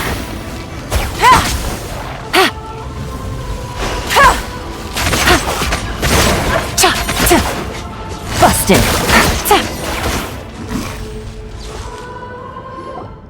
You're here! You're finally here! Thank you so much! That monster can appear from anywhere! It almost caught me a bunch of times. The Wyup's power helped keep me hidden, so I just tried to stay out of sight until you got here. Atta girl. You did so well. And most importantly, you weren't hurt. Should we start heading back then? Actually, I have a request. Will you come visit the Wyup with me? I can't exactly put it into words, but something's wrong with the Ode of Resurrection. And I know it has something to do with the contamination from the Abyss. That was the Pyro Archon's theory as well. Everything we've seen here certainly seems to back it up. In the Night Kingdom, there are 6 main totem poles representing the Wyub of each tribe. You can think of them like the body of each Wyab. Additional totem poles, like the ones around here, serve as proxies to which the Wyab can extend their consciousness. There are countless proxies scattered around the Night Kingdom. Through them, the Wyab can extend their consciousness over the entire realm and track down souls no matter where they roam. But if a proxy were to become severely contaminated, then a soul could become lost within the Night Kingdom. Judging by the current situation, I don't think we're dealing with just one contaminated proxy. Even if we could drive back the abyssal power from one of them, that probably wouldn't even put a dent in the problem. Still, we can't just leave the Wyab to suffer. It's protected me this whole time. I agree. We might even manage to draw out the monster that's been hunting Kachina. Getting rid of the monster might slow down the deterioration of the Night Kingdom.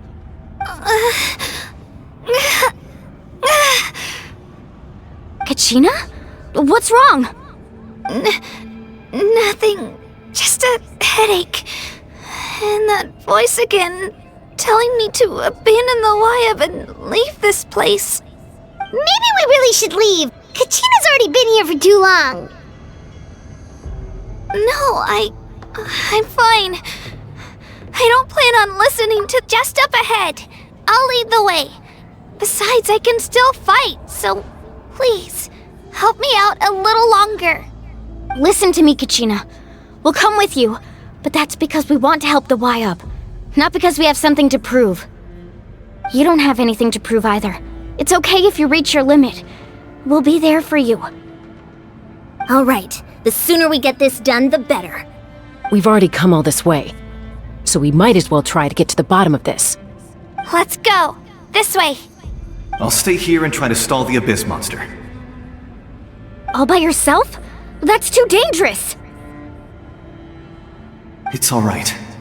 I may not be as strong as that monster, but I'm definitely more familiar with the area. Besides, I don't have much time left. If you're anything like my friend, I'm sure you're not particularly fond of goodbyes. So go. Achieve your goal, and return to the world where you belong. Thank you for everything. You're a true hero. Thank you. No one fights alone.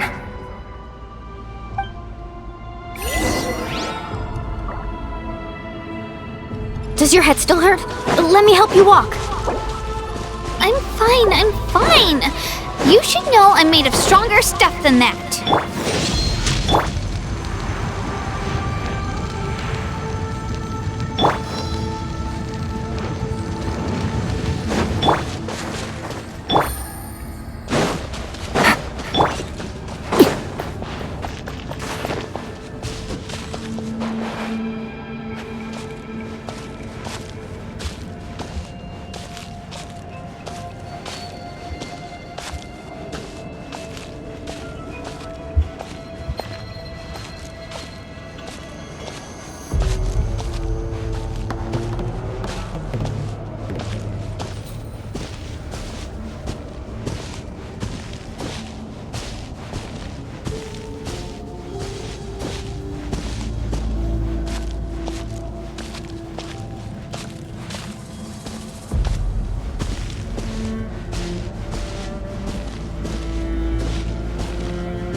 Wyab!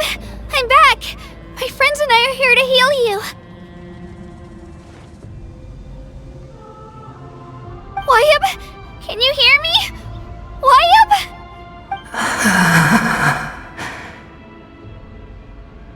So we were right. The contamination is already too severe. It's preventing the Wyab from answering our calls. All right, get ready, everyone.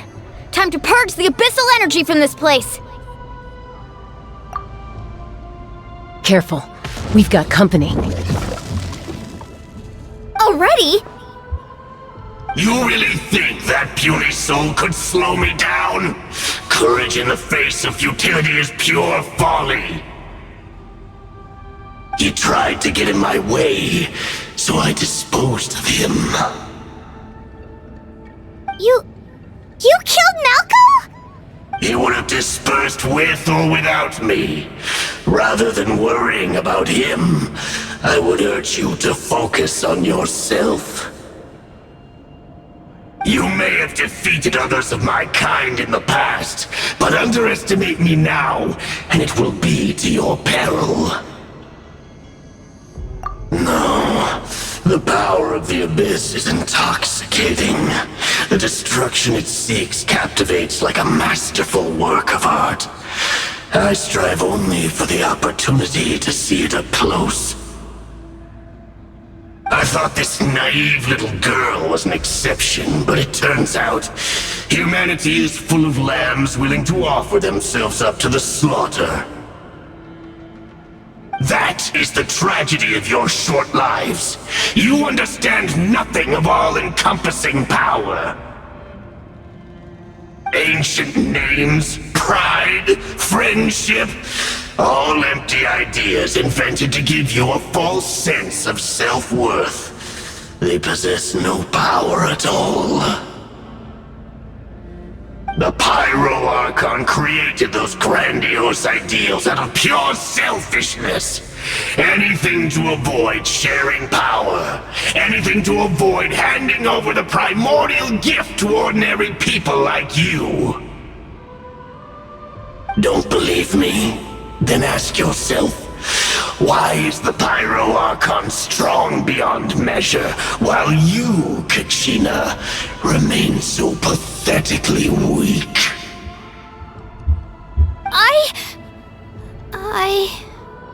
Kachina! Give me your hand.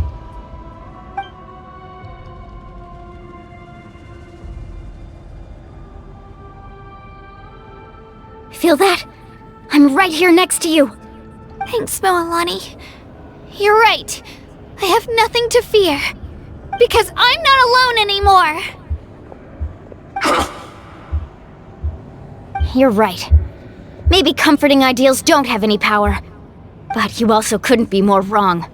You've never had to work for your own strength, so you will never understand the true source of our power. What? The courage we have to stand before you and not back down? It comes from our friendship. The power lies not in the ideal itself, but in our commitment to upholding that ideal, and in our decision to stand together and fight! Well said! Let's go, Kachina. It shouldn't take more than two of us to handle an enemy like this. Sorry in advance, but you deserve what's coming to you! There aren't many in Natlan who can beat us when we're together. It's time he got a taste of that kind of power.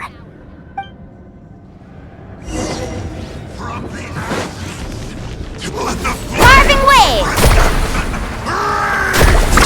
Surf's up!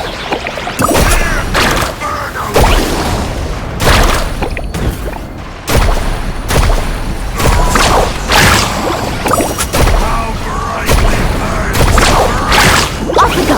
Right here! Drilling down! Faster! Amazing! Catch an epic wave! Whoosh!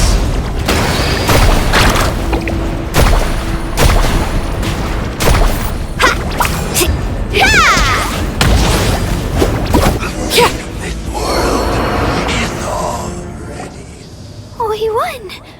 We actually won!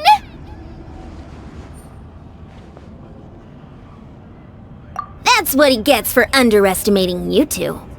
Fantastic work, Kachina! Absolutely fantastic! This makes me so unbelievably happy. I'm happy too, Moalani. Together we really are unstoppable!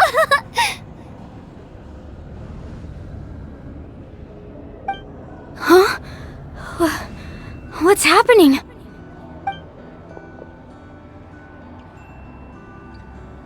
My ancient name is glowing? But I thought I didn't bring it with me. It's probably a projection from the real world. But that doesn't explain why it's glowing all of a sudden. Wait, does that mean you're...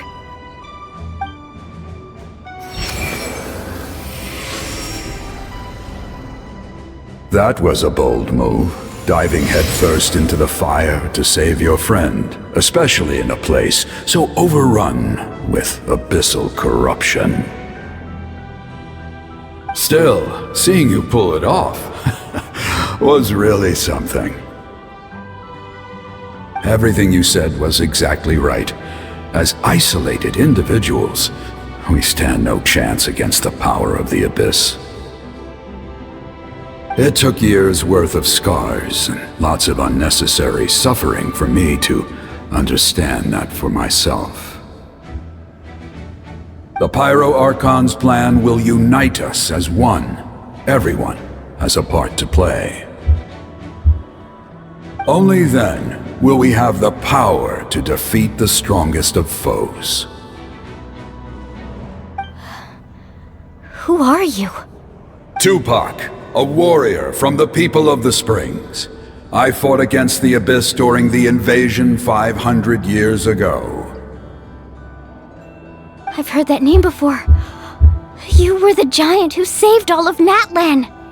Since you were able to awaken my words from your ancient name, that means you have fully embodied the aspirations of the Wayub.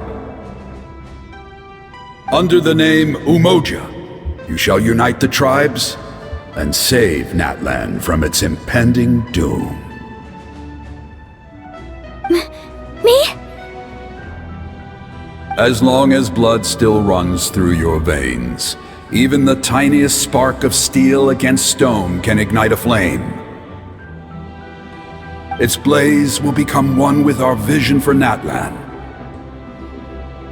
Even amid everlasting darkness, our bonds remain eternal.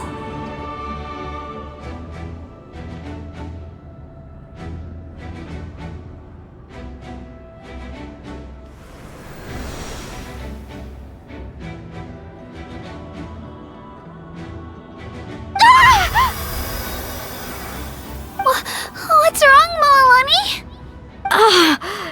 So many memories. My brain was just flooded with everything he once knew. So that's what happened. What do you mean? Did you just figure something out? 500 years ago, they foresaw the very crisis we're facing now. Efforts to save Natlan started all the way back then. We can go over the details once we get back.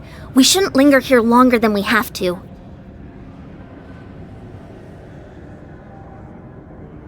I know bits and pieces, but I had no idea Mualani was also part of the plan. This sounds like something that's going to need a lot of explaining. Let's focus on saving the Wayub first.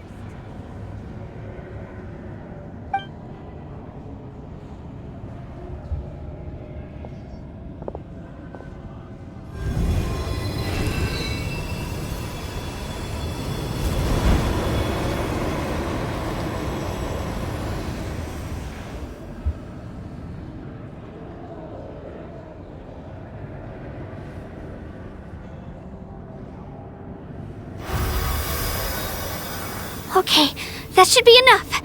Wayub? Wayub? Can you hear me?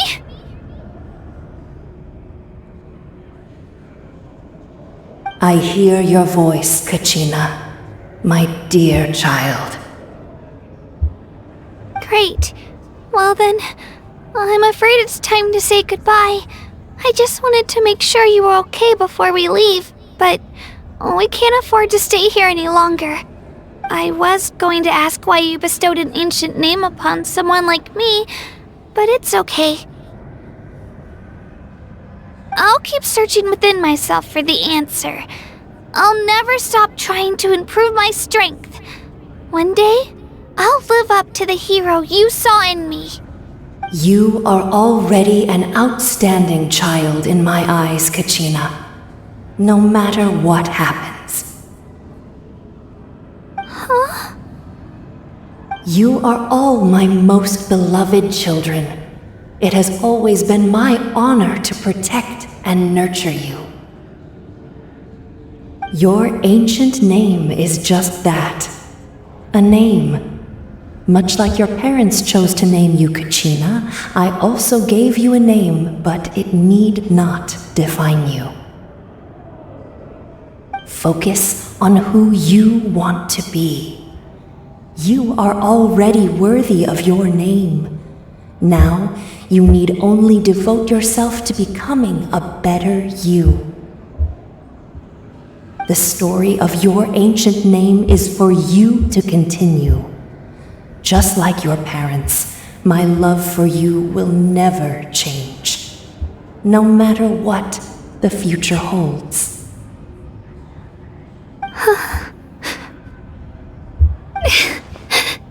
Thank you, Wyatt. It gladdens me to see the Pyro Archon's plan move another step towards completion, but it is time for you to leave this place. The situation here is getting worse. Go now, my children. Save Natlan on behalf of all you hold dear. I know we've never met before, Wyatt, but I just wanted to say thank you for encouraging Kachina. It was exactly what she needed to hear. Whoa! What's going on? An earthquake? We're out of time. It's the power of the Abyss. Quick, we need to run!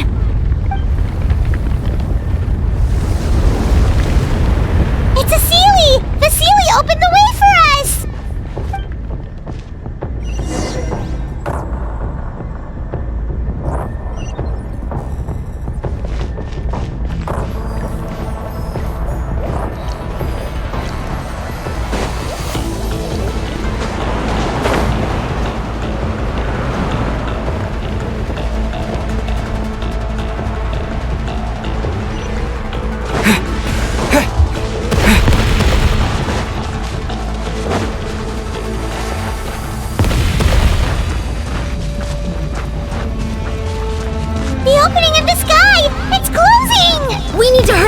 Or we'll be stuck here!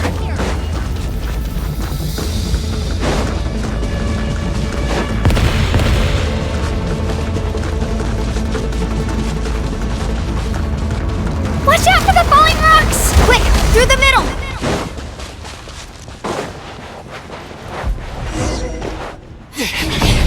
Come on, faster! We'll never make it!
You've done well. Now come home.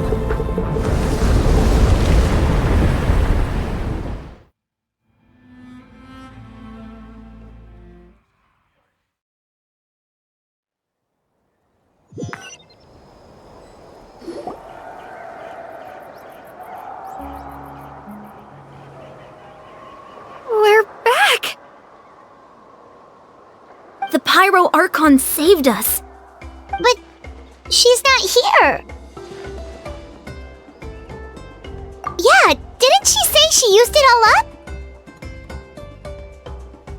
She's still in the speaker's chamber. What we saw in the Night Kingdom was just her consciousness. So you're saying her consciousness did all that? Every great display of power comes at a price.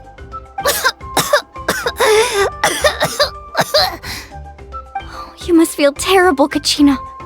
Just hold on. We'll get you to a doctor soon. Let's get back to the stadium. The Pyro Archon said she'd have a doctor waiting for us.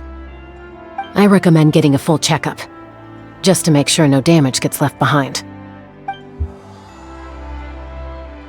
Paimon feels okay. What about you, Traveler? Right. You always seem to do pretty well against the Abyss. Let's get going. We need to share what we learned in the Night Kingdom as well. Right. The Y-Up mentioned something about the Pyro Archon's plan. What is it exactly? I'll let her explain everything. We're all a part of the plan now. Every move we make from here on out will decide Natlan's ultimate fate.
There's a lot less stuff here than before. It's good to see you all here in one piece. I know you must have a lot of questions, but let Koichi check you over first. It's best not to let any lingering effects of the Abyss go untreated. Thank goodness you made it back. I came here as soon as the Pyro Archon told me about your plan. Take a seat, everybody. I'll examine you one by one.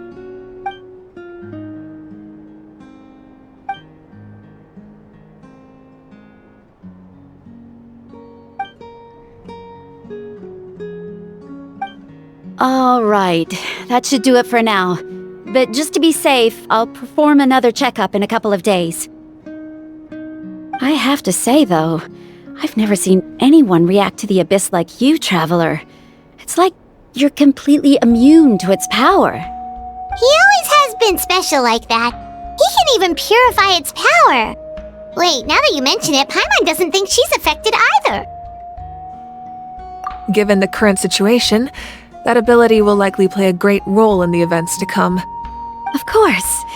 I still have patients to see, so I'll head out. Thank you, Koichi. All right. We might not see eye to eye, but we both had good intentions. Just give it time. I'm sure we'll figure things out between us one day. Yeah.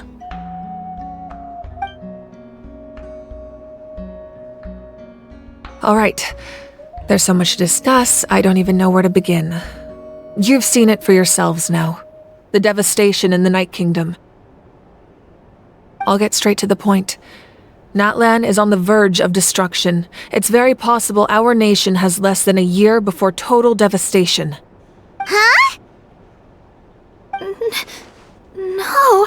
That can't be true, can it?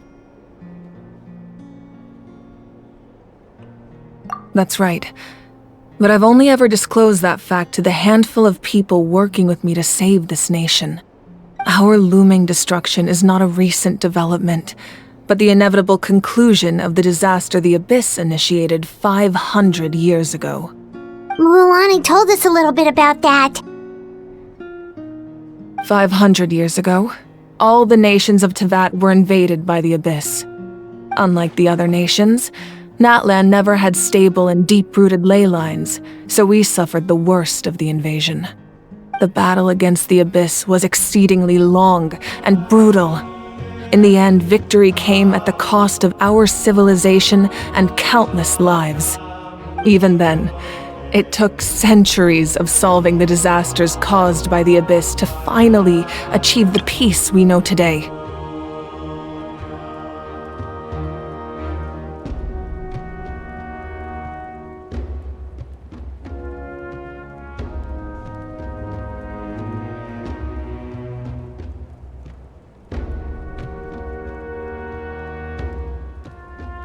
And still, this is but a superficial victory. The forces of the Abyss have merely been driven back underground. Their threat to Natlan remains as real as ever. I'd never have guessed. The problems plaguing the Night Kingdom are all the more complicated because that realm is essentially functioning as Natlan's ley lines. Immediately after the war, our calculations estimated that we would have a maximum of 500 years before the Night Kingdom was completely lost to the Abyss. But at that time, we were a nation of the destitute. Our people no longer believed in victory, nor did they hold hope for the future. Our civilization was dying, our faith crumbling, and the line of power passed down from the Wayab nearly severed. If we didn't bring the nation back together, it would be foolish to even dream of defeating the Abyss in the future. So, the Archon had a long and involved discussion with the heroes of each tribe, and finally came up with a 500-year-long plan to save Natlan. So that's what happened. After finding Kachina, I encountered a strange figure who gave me a series of new memories. Since the plan was mentioned in those memories, I guess I've been chosen to play an important role in it. But there's still something I don't understand. Those memories showed me the Pyro Archon from back then. And it was you. Huh? But that doesn't make any sense. The Pyro Archon is supposed to be human. It's impossible for a human to live that long. That's right. The hardest thing for humans to overcome has always been time. Or rather, the natural limitations of our lifespan. A god can extend a human's life by using a certain amount of divine power, or subjecting them to a curse. But, as we all know, Natlan doesn't have gods like that. We can only rely on our own methods. A human life is like a flame destined to be extinguished. 500 years ago, I placed my life within the sacred flame.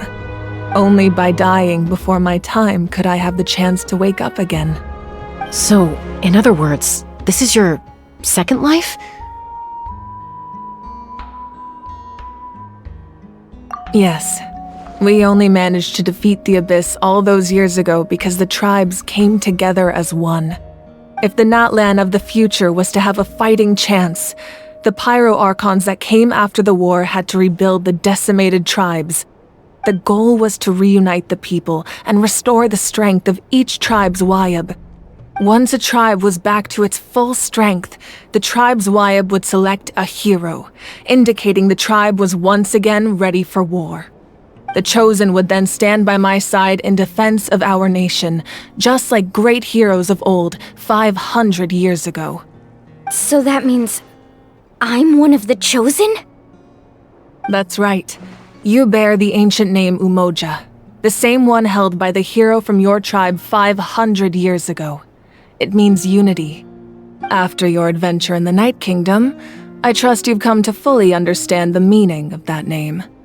So in other words, you always knew who the Wayab were going to pick from each tribe? Yes.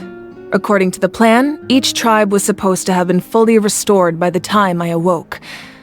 But something went wrong along the way. The 6 heroes successfully inherited the ancient names from 500 years ago, but the intel regarding the plan wasn't passed on to them. Once again, it comes down to the deterioration of the Night Kingdom. Communication between the Sacred Flame and the Wayab has been blocked. Just like how the Ode of Resurrection failed to bring Kachina back. Exactly. It's just another tactic the Abyss is using against us.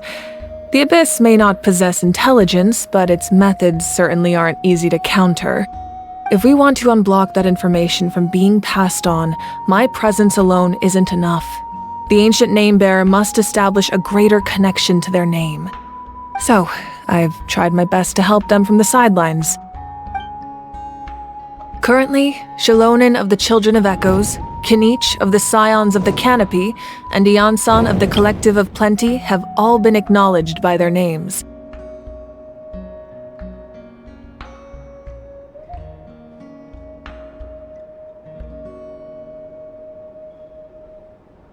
During your adventure, you too earned the acknowledgement of your Wayab, Mualani. In the process, you gained the memories stored within your name. But we have less than a year! Yes, but we have no choice. We cannot start the plan until all the heroes have been gathered. That's also why I haven't been able to take action despite the urgency of the situation. But if you knew this whole time, why didn't you just tell me about my role in all this? Wouldn't that make everything go a lot faster? Perhaps, but the opposite could also be true. Knowing your destiny too early could mean failing to realize your full potential. Just like your determination to save Kachina, I hope your commitment to this endeavor comes from your own strength of will, rather than a sense of obligation. So I suppose you're not going to tell us who the final two heroes are then? That's right. Their time is yet to come. Putting pressure on them beforehand will only hinder their development. I can only trust in the judgment of the Wyab. I have never believed I could solve this crisis alone. In fact, it was precisely because I chose to trust and rely on others that we managed to get this far. Natlan's salvation lies not in its Archon or any singular individual, but in us all. You're quite perceptive, aren't you? I thought I might get away with avoiding the topic. Huh? Oh, right! All of the stuff you stored here before, where did it all go? Even though I sacrificed my power, I still needed a contingency plan to ensure you would make it back from the Night Kingdom.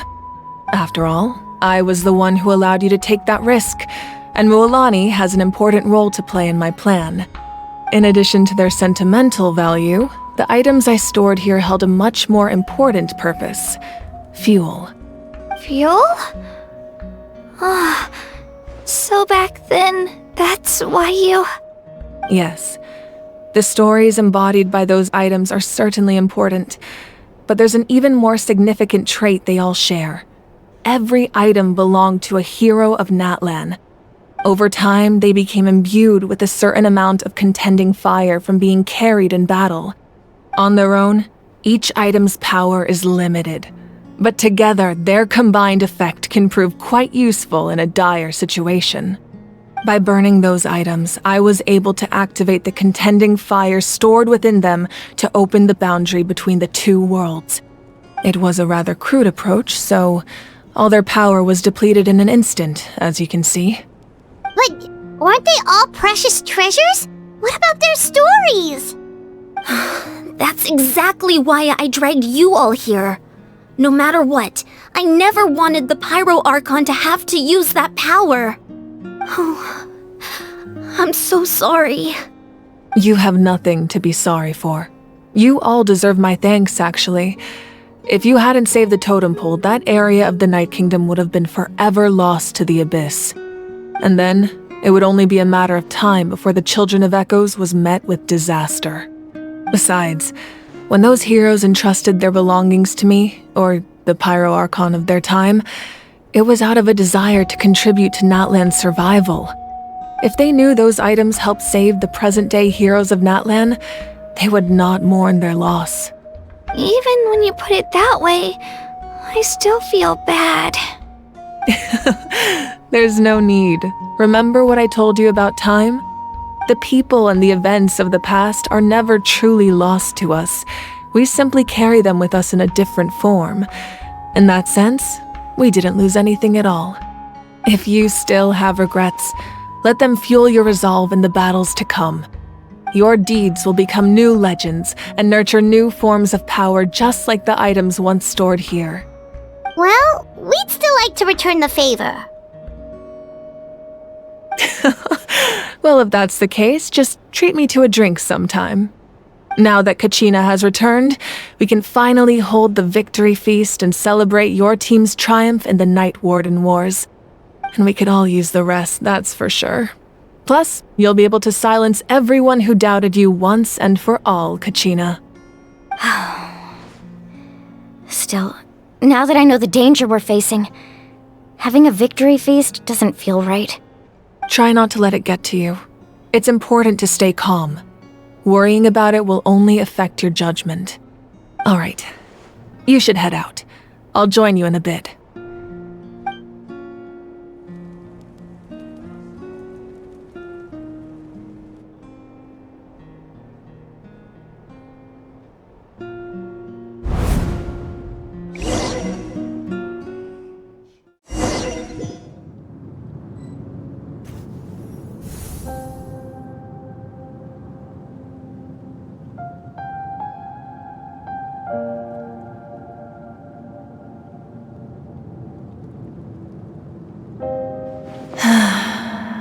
When I was young, I used to sit by the hot springs and listen to the stories of warriors from all over Natlan.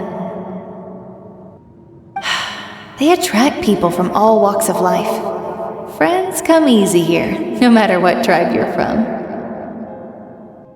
The people of the springs have never claimed the hot springs as their own private property.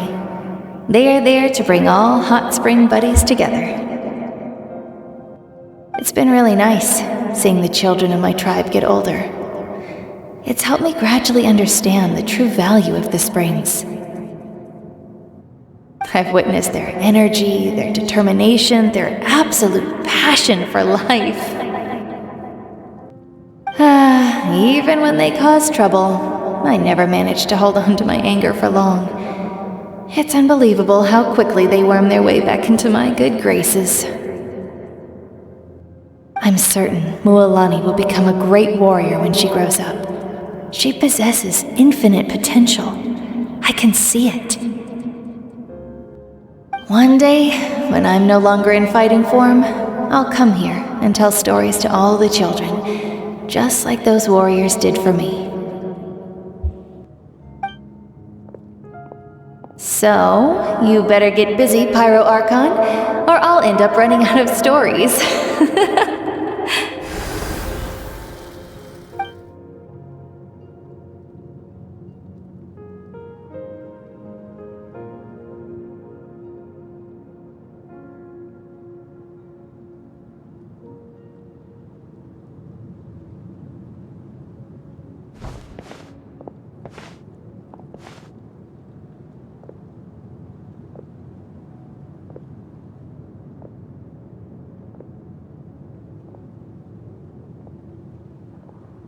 Our nation is engulfed in darkness. Our tribes stand divided, and yet you promise victory in the distant future.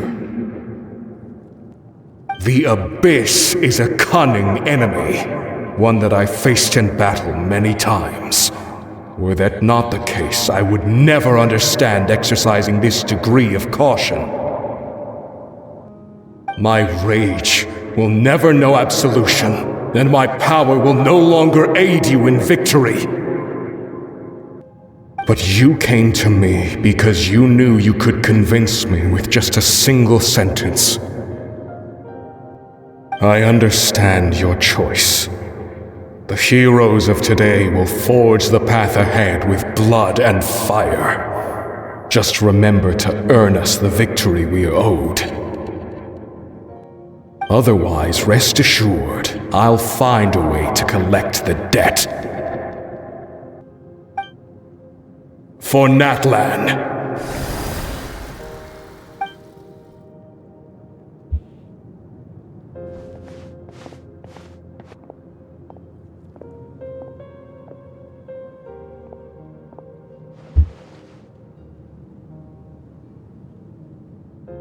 So, you're gonna head 500 years in the future to serve as the Pyro Archon again? But what about the you from right now? You're just gonna die? You can't ask her those questions and expect her to answer, my dear. The decision is hers to make, and she deserves our support. We will do everything we can to rebuild the tribes. Don't you worry. Even across time, we will all do our part to fight for Natlan's future. Yeah, Mom's right. We'll always believe in you, sis. Oh, seriously though, Dad should be here. Where is he? I imagine he didn't know what to say, so he chose not to come at all. Don't take it to heart, my dear. That's just who he is. Just remember, no matter what happens in the future, we will always love you.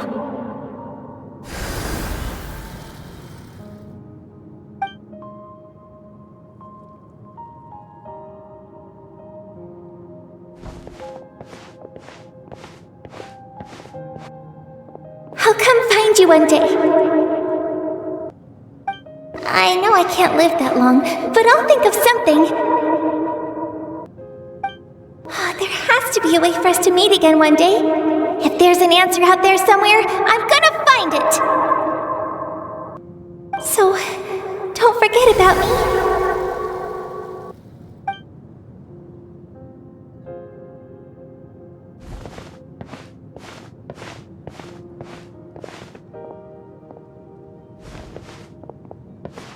If that's your decision, then you have my full support, Archon. May our children live to see such a lovely son. For Natlan! No one fights alone.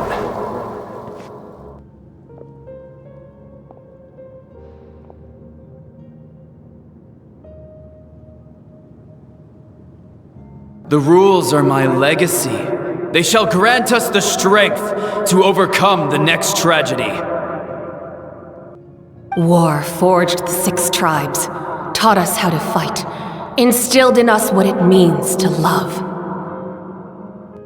Who will be the one to bring this to an end?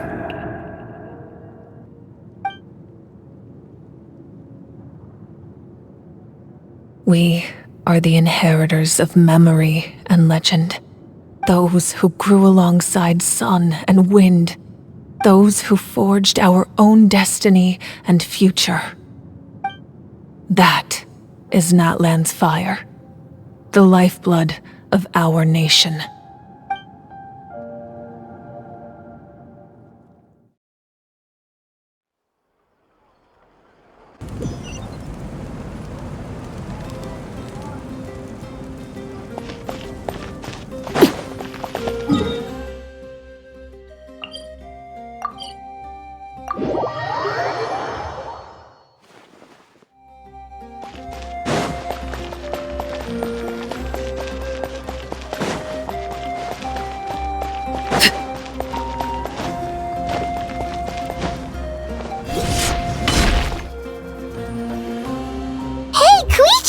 You here for the victory feast too?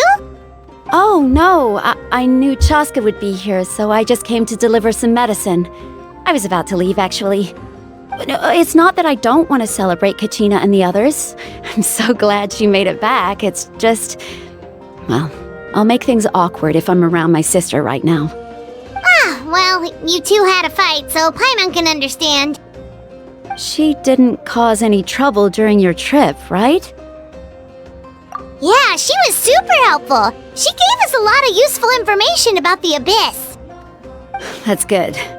That's all I needed to know. Is there a reason you asked? You were pretty outspoken when we first met, but now it's like you're holding something back.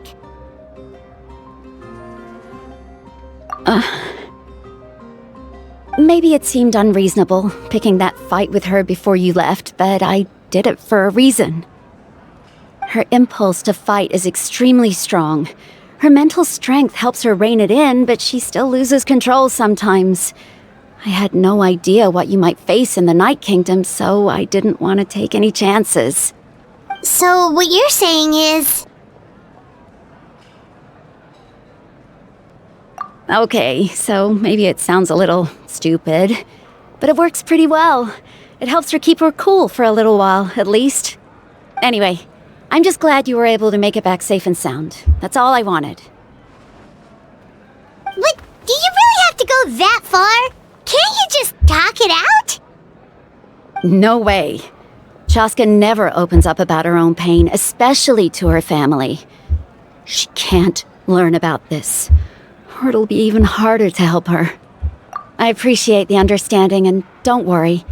I'll find a way to help her ease this burden. Anyway, I need to get going. Enjoy the celebration. Oh, and if you ever need a doctor, you know who to find.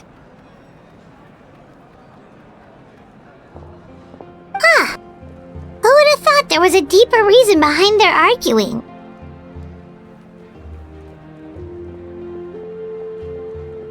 In the end, it's all the Abyss's fault. Paimon's had enough of them.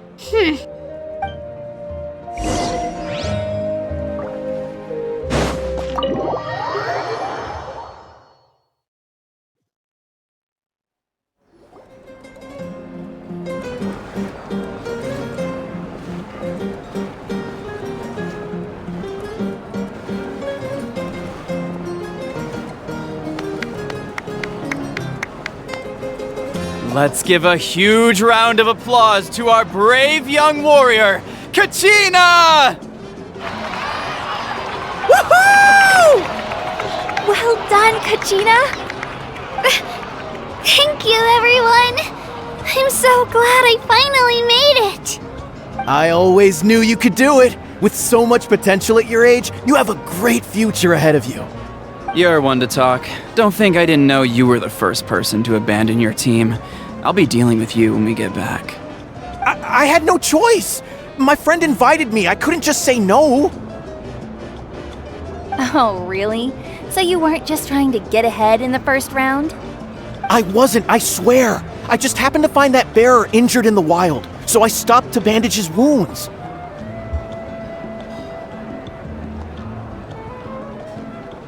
When he insisted on repaying the favor, what was I supposed to do?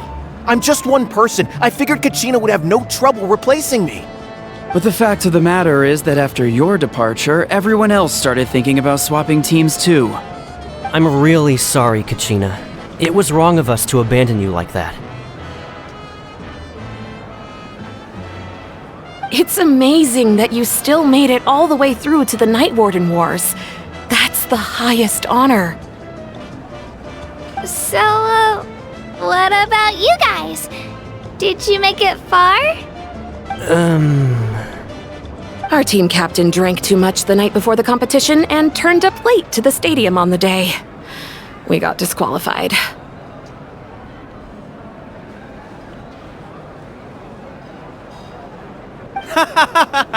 Serves you all right. No sympathy from me.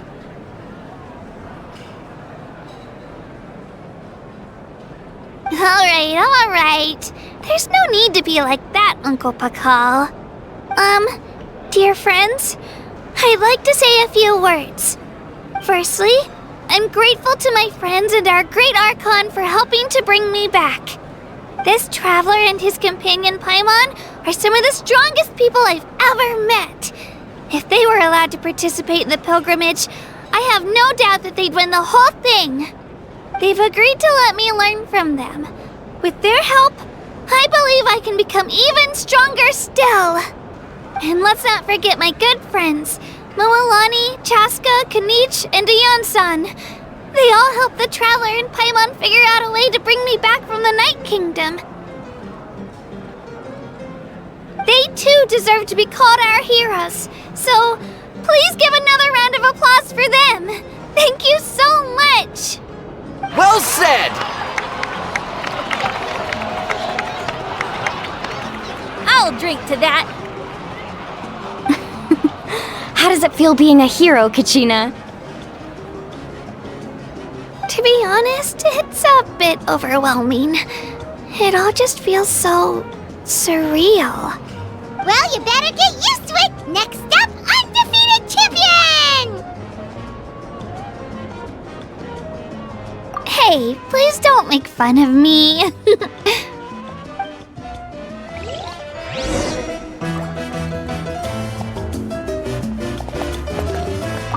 My apologies. I knew more than I let on. Everything comes at a price, and most heroes aren't people who set out to become a hero. If you cling too tightly to your goal, you end up losing things that are far more precious. But in any case, we're now on the same page. I wonder how long before the two final heroes appear. From the Flower Feather Clan and the Masters of the Night Wind.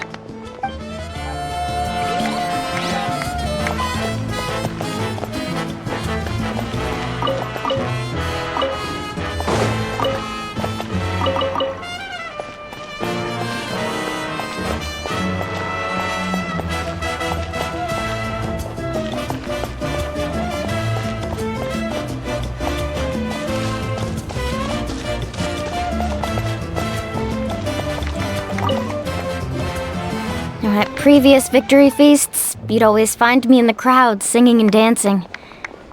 But after what I found out today, it's too much. I'm still trying to process it. It does feel weird seeing you so out of sorts. Is this another pearl of wisdom based on your adventuring experience? Well, Paimon agrees with the Traveler. everyone's come together to celebrate Kachina's achievements. That's gotta be a first. You're right. Kachina looks really happy. And now I'm being the moody one. Ugh, enough doom and gloom. Time to shake it off.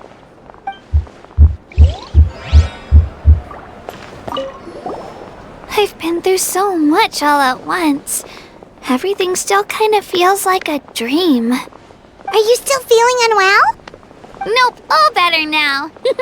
I told you I bounced back pretty quick, so don't worry about me. I bet you guys must be tired, though. Make sure you get some good rest tonight. You gotta recharge so you'll be in the mood to have fun.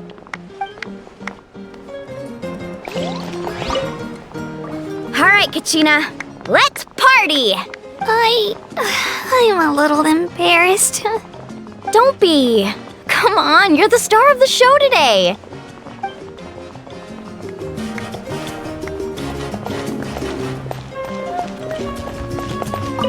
It cost us a lot, but we got Kachina back safely, and that's what matters. There'll be even tougher challenges coming our way in the days ahead, though. We'll have to train harder, make sure we're in peak condition. That includes you, Paimon. I can do a special one-off session to show you the ropes. Interested? No thanks.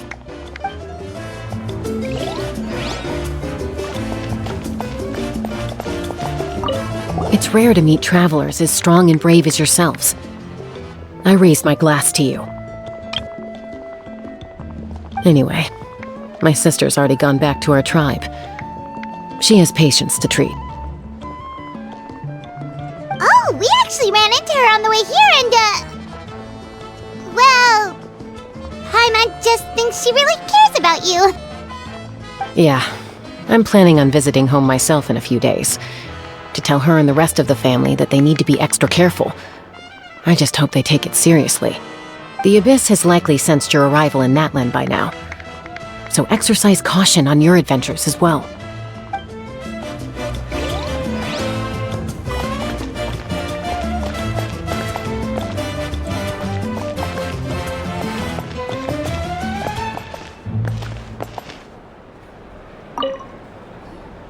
Ah, you're here. Have some fruit juice. I got it specially for you two. How did you know? That's Paimon's favorite! You look like you've still got questions. Ask away.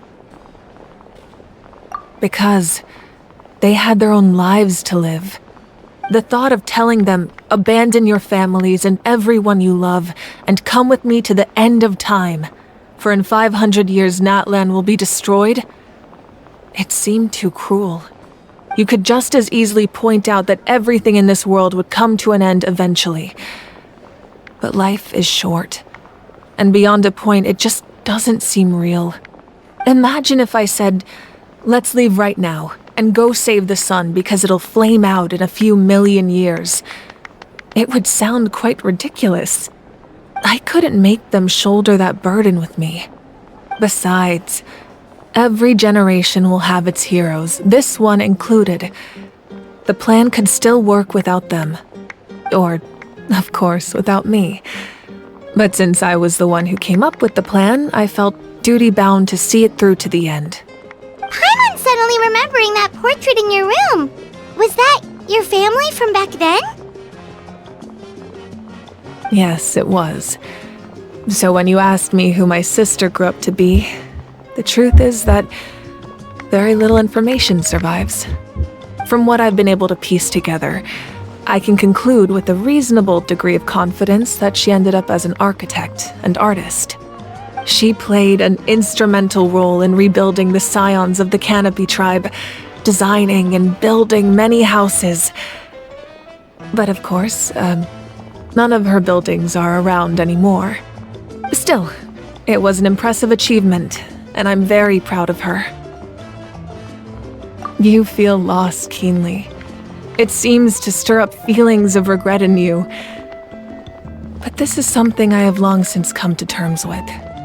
This is a war, and there can be no war without loss.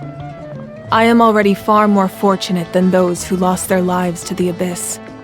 The people of Natlan look to me as their Archon, and the weight of their expectations is mine to bear. I must see our fate through to the very end, no matter what— Yeah, doesn't that mean the way everything ends has already been written, including your plan? I suppose, but so what? Don't forget, time takes many forms. The past, present, and future coexist, and all are equally important. Even if the future ends in destruction, there's still no reason to give up on the here and now. And it's precisely because we humans cannot know our fate that we will never give up on our struggle. This is a pivotal moment. We are still 2 heroes short. Well, 3 to be precise. There's one further hero who I'm hoping to get on my side, whatever it takes. Your resistance to the corrupting power of the Abyss is truly remarkable. It would easily make you an all-important figure in the upcoming battle. If you agree to join us, you will not only gain my full support in your journey, but I will also forge a brand new ancient name for you. Ancient names can be forged? They can.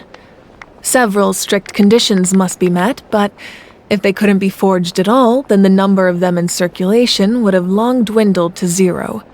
Possessing an ancient name would mean that your adventures in Natlan are recorded in full. Your stories would be remembered by our people for all the years to come. The Ode of Resurrection may have temporarily lost its power, but still, take this as my personal guarantee that I shall never let you fall. Just like in the Night Kingdom, I will be there for you. That is a promise I will fulfill at all costs. This nation always honors its heroes. Yeah, we can't just ignore the situation here. Wonderful. Then I'll reach out to Shilonen right away. She's the one who will forge the name. We've never forged an ancient name for an Outlander before, but I trust she'll find a way.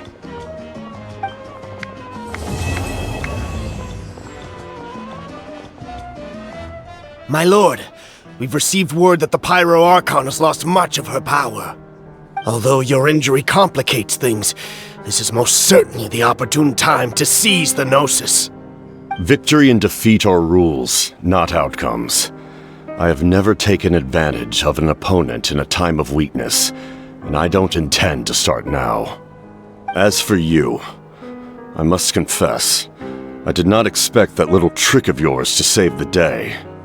No matter how dense the fog, as long as the sun remains, we cannot turn day into night. She could have dispelled it. She simply chose not to. You don't have much time, and you're injured on top of that. What do you plan to do next? I'm beginning to see just how useful you may turn out to be. You heard something from here, didn't you?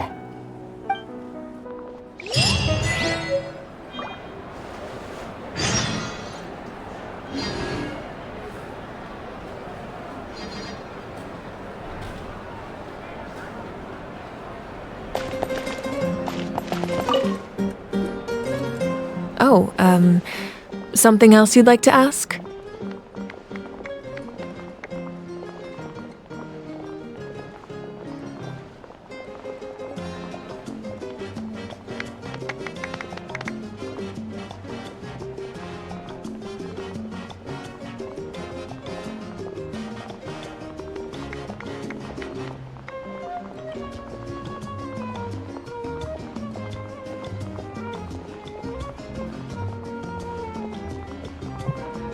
Well, our intel suggests he hasn't made any new movements yet, although Kenichi's investigation helped us confirm that he's being aided by someone from the Masters of the Nightwind.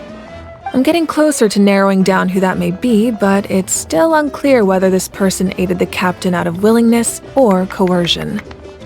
If you learn anything about this during your adventures, please let me know. Oh, something else you'd like to ask? The Abyss is the most formidable enemy in all of Teyvat. In the beginning, it took failure and tragedy to even begin to learn how to fight back. All of the methods you've seen in other nations were developed based on experience and insight passed down over generations. We know them to work, but few of us actually understand why. It's the same for the method we use here in Natlan. Ever since ancient times, elemental energy has been one of our most reliable weapons against the Abyss. As for the principles behind it, I'm afraid you might have to seek answers from someone older than the position of Pyro Archon itself. Oh, something else you'd like to ask? That also comes down to the long-standing effects of the Abyss. Our people's survival is inextricably tied to the Wyab, but their power has its limits. They cannot offer our people the same degree of protection outside our borders. In fact, people who do decide to leave often suffer from memory loss and emotional issues. Everyone in Natlan understands this. That's why our people never leave without a good cause. Even if someone is left with no choice, the chief of their tribe must seek approval with the Wyab to grant them leave. And the Wyab have always been very strict about granting that approval, since extending protection beyond our borders means consuming power reserved for our fight against the Abyss. Still, there's no need to worry. The Wyab extend their protection to all within Natlan, including visitors from afar. Oh, something else you'd like to ask?